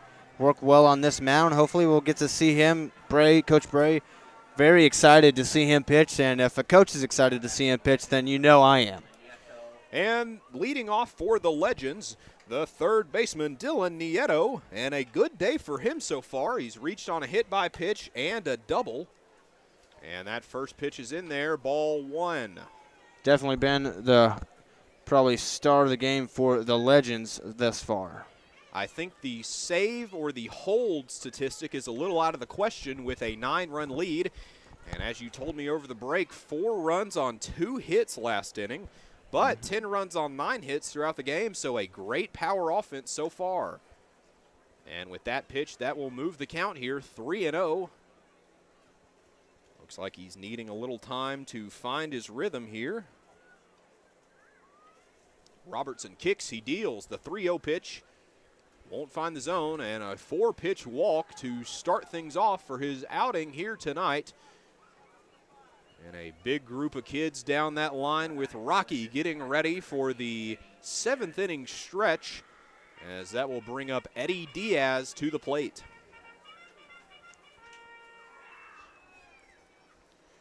Robertson checks that runner over at first. Here's the pitch. The 0-0 pitch won't find the zone either. A close one, probably right on the black if I had to guess. That'll move the count here, 1-0. Kicks, he deals. That pitch will find the zone, his first strike of the night on his second batter. And that will move the count here, 1-1, no one out, and a runner on first. Robertson checks that runner, being held on at first. He kicks, he deals. Swung on and missed for strike 2. 1 ball, 2 strikes. Hopefully finding his groove now is Robertson. Sorry for my silence. Finished the line on Taillez. 3 innings, only 2 hits, 1 run, no walks, 4 Ks. Pretty solid for him. Nothing but great pitching from the power here, as they've been pretty dominant on the defensive side. And Robertson continues that with a strikeout of Diaz right there.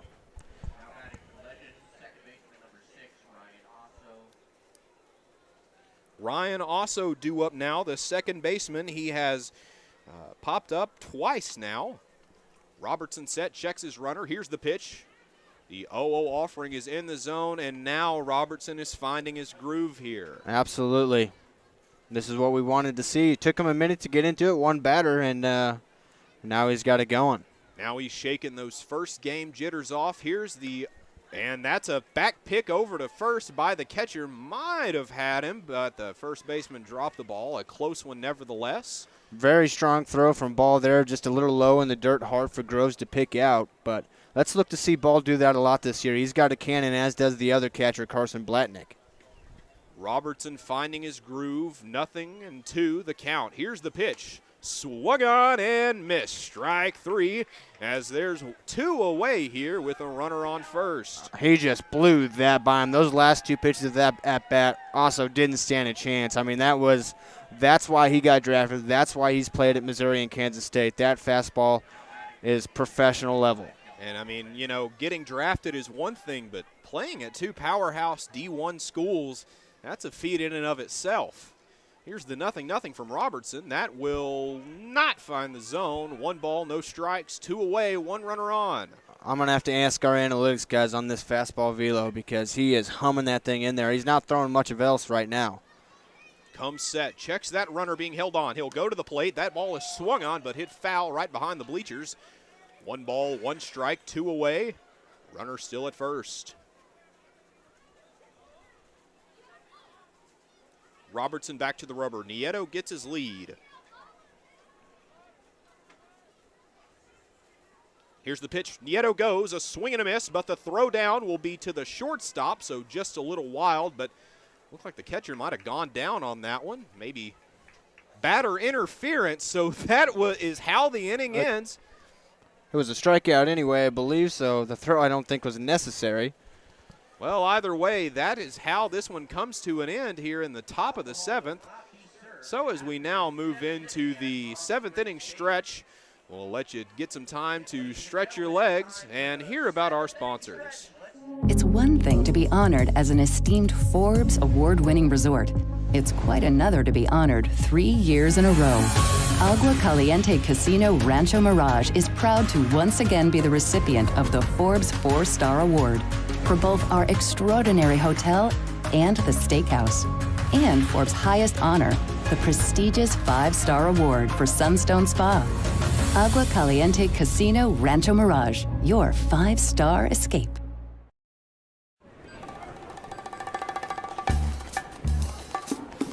Like your bacon. Say it. Daddy. Ultimate cheeseburger. Go!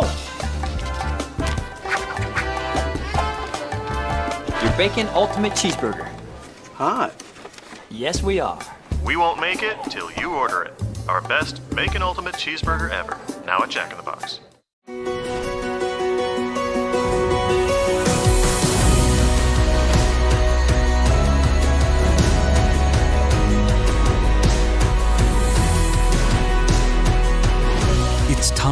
to step away from the sofa and get back to the world you love, the world of Agua Caliente.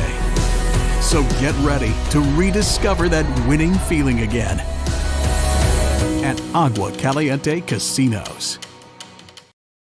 And we're back in the bottom of inning number 7.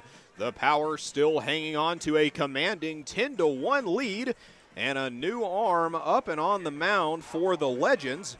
And that'll be number 30, Julian Flores, the 5'11 sophomore out of Long Beach City College. And coming in to throw righty here. Warm-up pitch is looking good, and we are set for baseball here. And due up for the Power, that's number 1, third baseman, Jason Leone. Great day for him both at the plate and in the field. Absolutely. He's got himself a couple stolen bases. He's got a single. He's got a double. He's got an RBI. A couple runs scored. He's had a great game. And that's going to be something that Dill, he's batting pretty low in the lineup, so next game I wouldn't be surprised to see him hitting in the 6, maybe even the 2 hole with the way that he's been putting the bat on the ball here, not only making contact but hard contact. Line on Hoya. 2 1/3 innings pitch, only 2 hits, but he had 5 walks, also 5 Ks, so he gave up those 4 runs. And a pretty dominant outing from him there at the start, but could not keep that up as the 0-0 pitch to Leone is taken, ball 1. And the coach of the Legends looking to take the temperature down a little bit, bringing in what looks to be a breaking ball dominant guy. Definitely not the same velo we were seeing from Hoya. Here's the 1-0. That won't find the zone. 2 balls, no strikes. Interesting delivery here for Flores. Looks like he kind of short arms it. Pretty nonchalant pitching motion. Whatever works for you. He kicks, he deals.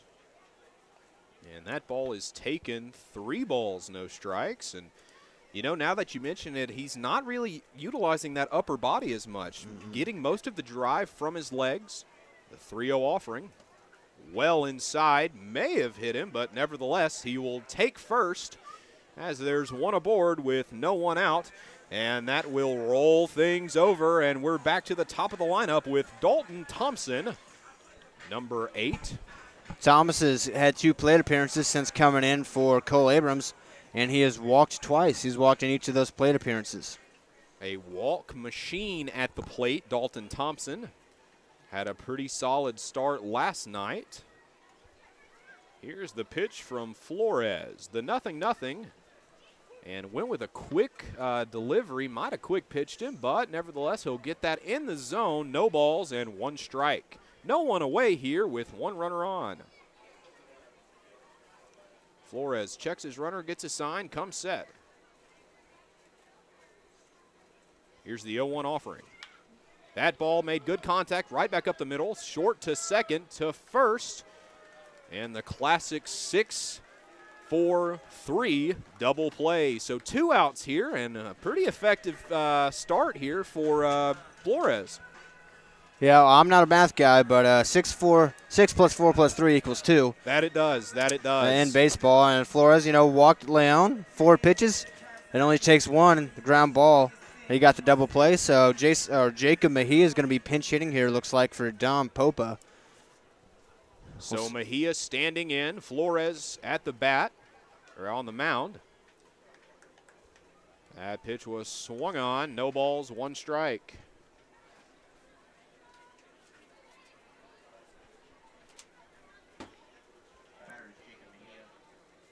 Here's the 0-1 offering. That pitch will be taken on the way outside part of the strike zone, but called a strike nonetheless. No balls, 2 strikes, 2 outs, and no 1 on. I like that one, way outside part of the strike zone. The 0-2 hit right back at Flores. What a beautiful play and a little nonchalant flick of the ball behind him to retire the side. We're moving into the last 2 innings of this game. The Legends running out of time to bring this one back. This is Power Baseball. We'll be right back.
there's one thing that I love, but it's not you I'm thinking of. I want the ultimate cheeseburger. Break it down. Cheese meat, cheese meat, and that's it. Baby, you know it's hot and juicy, 'cause Jack won't make it till you order it. Girls love this. Our target is men. What's a target?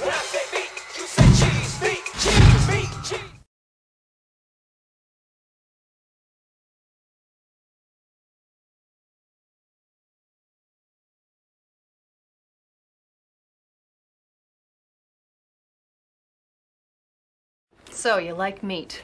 I like meat and I like cheese. Meat.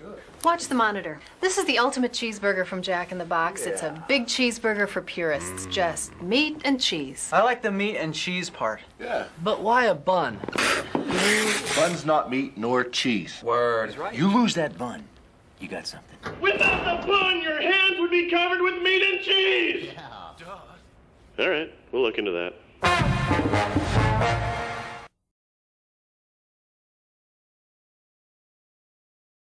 And we are back here in the away half of inning number 8, and a whole number of defensive substitutions. Correct me if I'm wrong, that's a brand new outfield. Well, there's Jacob Mahee in right field, Zom Hughes in center. Tate Gamble is still out there in left field. And a new arm on the bump for the Power. That'll be the righty, number 35, Miles Halligan. And standing in to start things off here for the Legends, that'll be Isaac Quiroz. Quiroz has struck out a couple of times so far. Halligan on the mound, a Missouri State product, not too far off from where I'm from. I'm from Illinois. He's out there at Missouri State. Very good baseball program they've been building the last couple of years. I guess that's the halfway point for me and you, me being from Arkansas, you from up north there. And that pitch to Quiroz is a foul ball, 0-2 now. Halligan making great work here, coming in and getting right down to it. For those making official scoring at home, if you like to do that, Mejia took over for Popa and then moved to right. Hughes took over for Blythe, who was in right, and moved to center. And the 1-2 pitch will be outside, a wild one. Umpire going to take some time and clean up the dish here. And the at-bat will now continue. 2 balls, 2 strikes, no one out, and no one aboard so far. Halligan comes set. He kicks, he deals. And wow, did he reach back on that one. A beautiful fastball. And there's one away after the strikeout. And that will turn things over here as Matthew Oliveris will stand in. Not a great day from him. Well, that was the hat trick for Isaac Quiroz. Luca Lawrence also has a hat trick for them. That line on Robertson, he pitched 1 inning, no runs, 1 walk, 3 Ks. About as good as advertised. He got all 3 outs on a strikeout. Yeah, and that's, you really can't draw him up any better than that from a guy to your bullpen. That is exactly what you want to happen. And as Oliveris stands in, 1 ball, no strikes, 1 away, no one on. Halligan comes set. Here's the pitch. That ball is taken on the outside part of the zone. 1 ball, 1 strike, and 1 away. Halligan really hides the ball well. It's real late coming out. Right over the top. That's going to be tough for anybody to pick up. That pitch will find the zone. 1 ball, 2 strikes, and 1 away. And, I totally agree. He's not showing him that ball until late, so reading it out of his hand is kind of out of the question there. Halligan comes set. Here's the 1-2 offering. He'll check his swing. They'll say he didn't go around. That'll even things up. 2 balls, 2 strikes for Oliveris. Halligan looks in, finds his sign. Kicks, deals. A looping breaking ball will not find the zone, and that will load the count up here. 3 balls, 2 strikes. Halligan set. Oliveris ready. The full count offering. That will find the zone, and he gets rung up. heading to first. May have think he missed the zone on that one, but the umpire thought differently, and so did that power defense. There are 2 away now, and that will bring up the first baseman, the 2-hole hitter, number 11, Luca Lawrence. So far into this one, through 7 2/3 innings, power pitchers have combined for 13 strikeouts. A dominant day from the pitching staff here, and I'm sure that coaches Casey and Sam are very pleased with their outing so far. And the pitching coach, Reed Santos, he does a lot of work. He's a really good pitching coach. That pitch is swung on and missed. All right, well, so he made a little contact with that one. No balls, 2 strikes. Way out in front of it. It looks like he's guessing, as you've said sometimes. He's way out in front, but it's a fastball and still gets by him. Here's the pitch from Halligan. And he had no idea that was coming, and that will retire the side. So a great outing from the bullpen here so far as we head into the bottom of inning number 8. And that'll be just about out of chances for this Legends team to bring this one back or make it close. And we'll be right back after this. That's it. That's his house. Mr. Brad Haley? Relax. Did I win something? My sources tell me you've been calling Jack in the Box junk in the box. So? I take these things personally, Brad. Get lost. Sure, just try my food, apologize, and I'll go. Beat it, clown! Listen, punk! I've spent millions of dollars improving my kitchens to make our best burgers ever! You're psycho!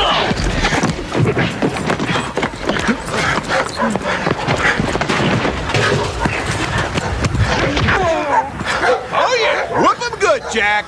Brad, you get to try my best burger ever, and all I want is your honest opinion. Tasty. Really? You're not just saying that because I'm kneeling on your spine? No, I shouldn't have dissed your food, man. I'm sorry, Jack.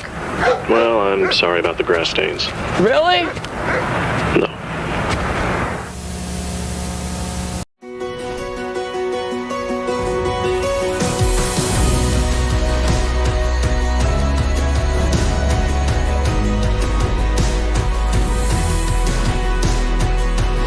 It's time to step away from the sofa and get back to the world you love, the world of Agua Caliente. So get ready to rediscover that winning feeling again at Agua Caliente Casinos.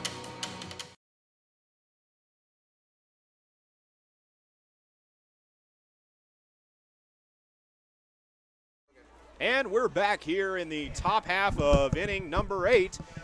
And looks like we'll be getting a new arm for the Legends. That'll be the pitcher Zachary Locke, the junior out of Long Beach State. And now due up for the power is the outfielder Dom Hughes, number 41. I believe he is another Kansas State guy who walks more than he strikes out. The pitch from Locke in a long, drawn-out windup, trying to throw off the timing of these power hitters. A really smart tactic when utilized well, and he got the best of them there. No balls, 1 strike. Here's the 0-1 offering. That won't find the zone. A breaking ball. 1 ball, 1 strike. Hughes has a great eye at the plate. Like I mentioned from Kansas State last year, he had 31 walks to only 23 strikeouts. That's old school right there. That's what you love as an old school guy. 1-1 pitch is outside. 2 balls, 1 strike. And the pitching staff, or, well, the bullpen for the Legends, you got to think the well's about run dry. This is their 4th pitcher of the night, correct? It is. That ball is hit into shallow right center. Under it will be the center fielder, so there's 1 away now. And that looks like it'll be Michael Groves up to the dish now. Hayden Hodges showed off the speed out there in center field, tracked that one down, thought it looked good off the bat of Hughes. You know, that's one of those things that 8 out of 10 times that's down for a single, maybe a double if you're fast enough, but he was able to get there in time. So standing in now is the first baseman, Michael Groves. He's reached twice on a walk today. First pitch from Locke. That'll land 5-7 feet out in front of home plate. Ball 1. Yeah, that one just a little short, I think. Just almost a tad, just a little. Almost hit the lip of the grass there. Here's the 1-0 offering. He'll make it across the plate that time, but not in the zone. 2 balls, no strikes. As you asked earlier, this is the Legends' 4th pitcher of the night. Flores, an efficient inning, but just got the 1 inning. And Sasaki was absolutely fantastic. Held the power to only 2 runs in 3 innings, which with an offense like this, that's a lot because the next inning they gave up 4. Well, yeah, Sasaki was good through 3, and then that 4th inning caught up to him. And it looks like that Groves will take his spot on first after the walk. So now we will have Tate Gamble up to bat. That is Groves' 3rd walk of the game. He's been patient. He had a great game yesterday with 3 runs driven in, and today he's not getting anything to hit. And a chance here for Tate Gamble to get his 3rd walk of the day, as he's already got 2, 1 in his first and 1 in his last appearance. Also had an RBI single earlier. Groves lead off first, being held on. Locke comes set, finds the sign. Here's the 0-0 offering. That won't find the zone. Another low fastball. 1 ball, no strikes, 1 out, but 1 on.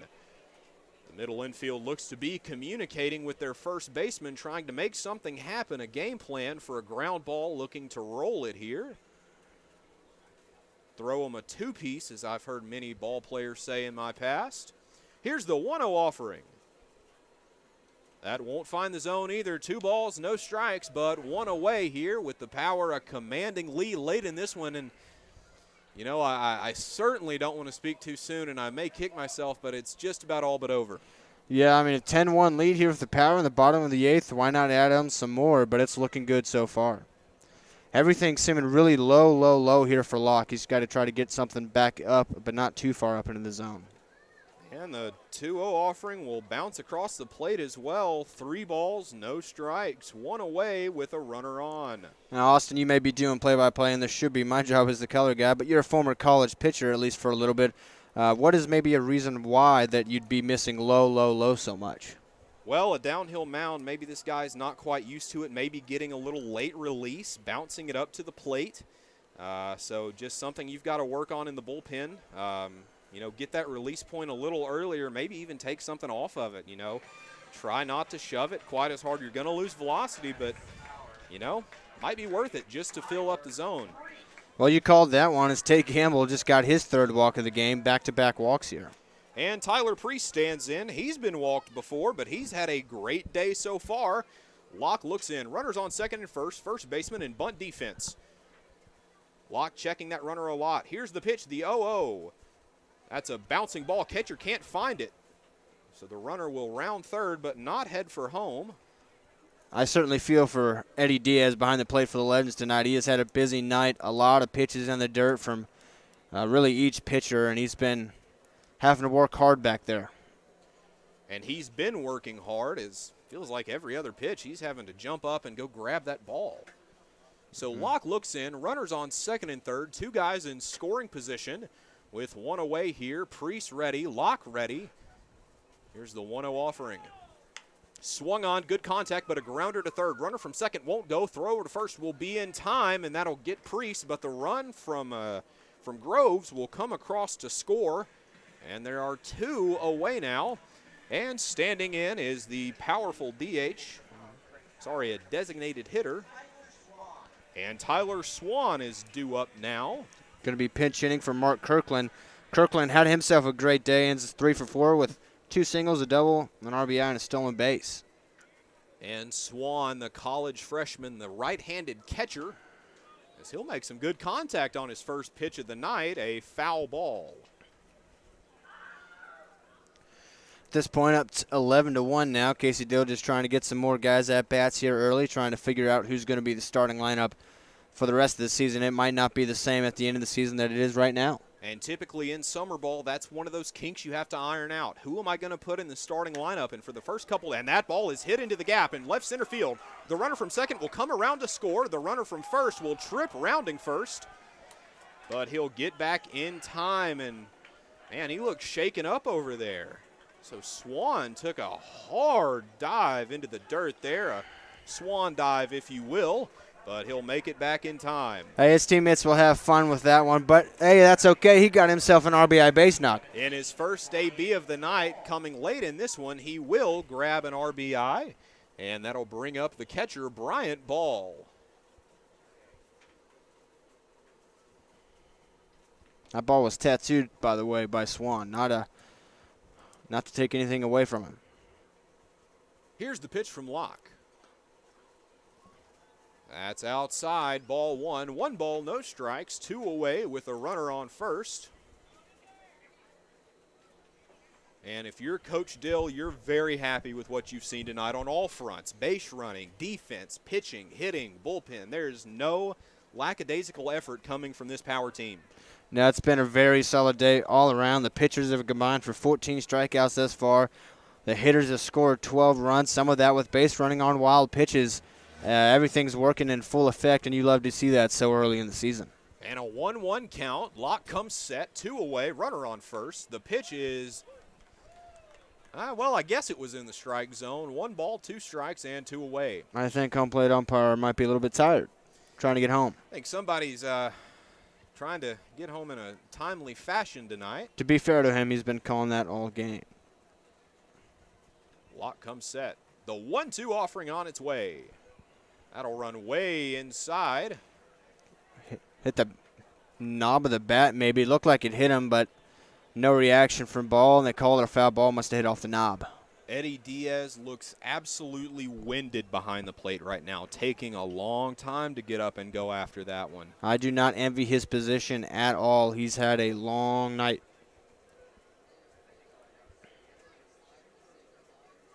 So with Ball stepping back in, 1-2 count, runner on first, getting a safe lead, being held on by the first baseman. Locke, the 1-2 offering.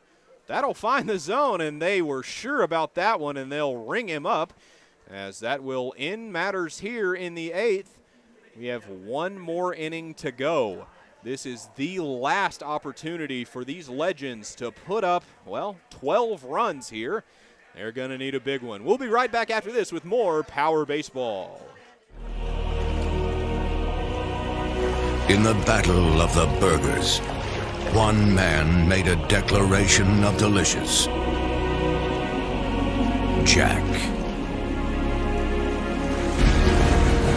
He set forth, armed with artillery no one saw coming. Boxes and boxes of mouth-watering burgers.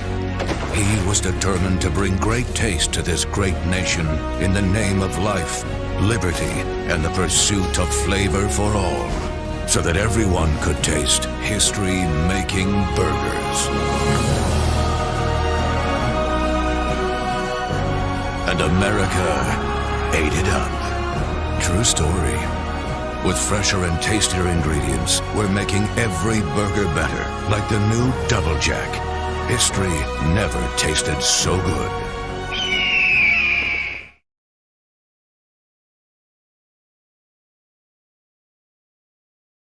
So, you like meat? Yeah. I like meat and I like cheese. Meat. Watch the monitor. This is the ultimate cheeseburger from Jack in the Box. It's a big cheeseburger for purists. Just meat and cheese. I like the meat and cheese part. Yeah. But why a bun? Bun's not meat nor cheese. Word. Right. You lose that bun, you got something. Without the bun, your hands would be covered with meat and cheese. Yeah. All right, we'll look into that. And we are back here in the 9th, the last opportunity for the Legends to make something happen. And there's a new arm on the mound. That'll be number 47, Dorsey Chatham, the Xavier transfer out to Nevada. So another big-time D1 guy for the Power here. And that one wasn't called a strike, but that had Quezada fooled. He backed out of the box in a hurry on that one, and it broke in, almost hit the strike zone. Man, that is a tall guy on the mound right now, and that's downhill mound's going to help him out, and that definitely had some heat behind it. Not going to find the zone, though. 2 balls, no strikes. Power leading 12-1 here. Top of the 9th, trying to finish this one off. I think the save might be a little out of the question for Chatham, but wanting a good outing nonetheless to impress his coaches. That ball's down as well. 3 balls, no strikes. He's another one of those guys that just got in today, just like Robertson, that they were excited to get out on the mound. Robertson looked great in his debut. Let's see what Chatham can do. Chatham comes set, looks in. Here's the pitch. Loud contact, but a deep fly ball down the right field line, and that will bring us to a 3-1 count. And a lot of avenues that Chatham can take right here with what he's going to throw. Could go fastball right down the middle, blow it by him. Could go off speed in the zone and try and get him fooling. Well, even on that one, Quezada made good contact, but he was stepping out towards the third base bag. Something about the way of Chatham's arm angle is scaring him. Look at him right there. He's stepping out. And that was a gorgeous pitch to move the count to 3 balls and 2 strikes. And you know, I really can't figure out why Quezada is a little nervous up there. Yeah, he's jumpy in the box. Something about the arm angle, perhaps. And that ball is way up there, but it'll be in the bleachers, out of play. A couple fans going to make the run for that one. That'll be good for either a free souvenir or a free popsicle at the concession stand here. Chatham battling back. He's down 3-0 now. He's in here 3-2, trying to put away Quezada, who's had a good day. Couple of hits and a stolen base. And a full count here. Here's the pitch from Chatham. Wow, what a beautiful breaking ball there to ring him up.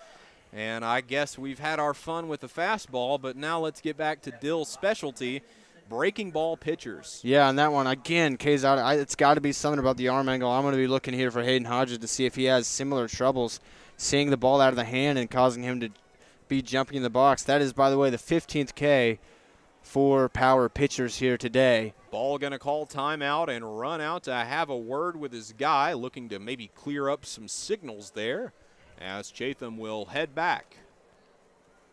Chatham, 6'4", 220 pounds out of Boulder, Colorado. He's a big guy, like you mentioned, out there on the mound, and that also might just have something to do with the hitters being a little bit scared of that big body flying down at you downhill. And this season, he made 13 appearances in relief with a 2-0 record and 15. Now, this is impressive. 15 strikeouts over 16 innings of relief, and as a bullpen guy, not only as a bullpen guy, but in a serious D1 school, that's pretty good. Absolutely. Going to look to carve up some hitters here with the power. Oh, and a check swing. They'll say he went around, and he absolutely did. 1-1. Big breaking ball there once more.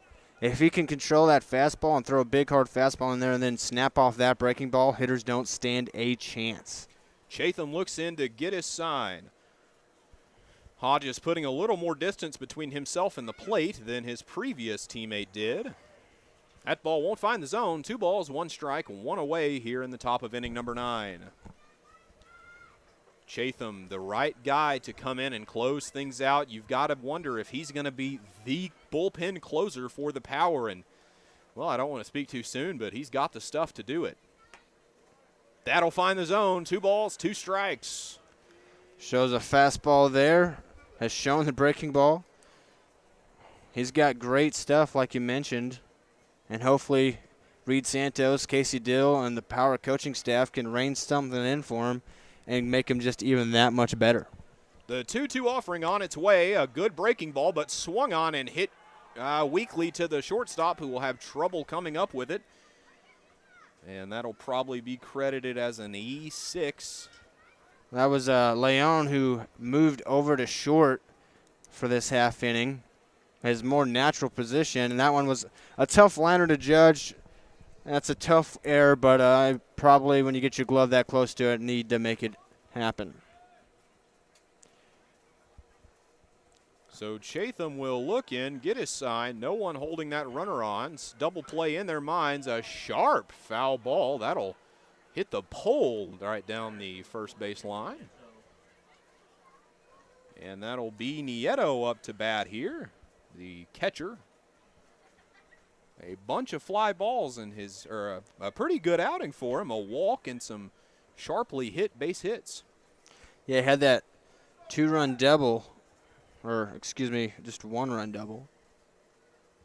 Here's the pitch. Whoa, that was way up and in there. They'll say he went around, though, on the check swing. Might have been just trying to block his face from that one. Nevertheless, that's no balls, 2 strikes, 1 out, and 1 on. Either looking for a double play or a strikeout. He comes set. Chatham, the delivery. Runner goes. The throw down is not in time, but he'll get the strikeout nonetheless. That runner looks a little shaken up out there. Hope he's all right. Taking a second to get up. Strong throw there from, I believe that's Carson Blatnick, fresh behind the plate. I could be wrong. Might still be ball. Strong throw nonetheless from the catcher, just not quite in time. Good jump from Hodges. But they do get the strikeout of Nieto, and that brings up catcher Eddie Diaz. Last hope. And that's a ground ball to first. This should do it. The toss over to Chatham, and that'll end the ball game. And for the second day in a row, another big power victory. And that will just about wrap things up. A very impressive night from the Power on all fronts. Absolutely. Mark Kirkland, I'm going to give him the player of the game. I mean, absolutely. The pitching staff as a whole was unbelievable. 16 Ks on the night, but Mark Kirkland got things going at the plate, and the Power end up scoring 12 runs again. Mark Kirkland, 3 for 4. He had a double, 2 singles, and a couple of RBIs to start things off. A couple of RBIs for Jason Leone as well. The pitchers obviously were great, but I want to give Mark Kirkland my player of the game. Absolutely. And, hey, if you're Coach Casey Deal, you're sleeping easy tonight. 2 days off, and then coming back and hoping to have the same success, but, 2 10-run victories in 2 days. And not only that, but your first 2 games of the season, that's pretty impressive, wouldn't you say? Absolutely. 11-1 last night, 12-1 tonight. Offense is working. Base running's working. For the most part, defense is working, and the pitching is shoving.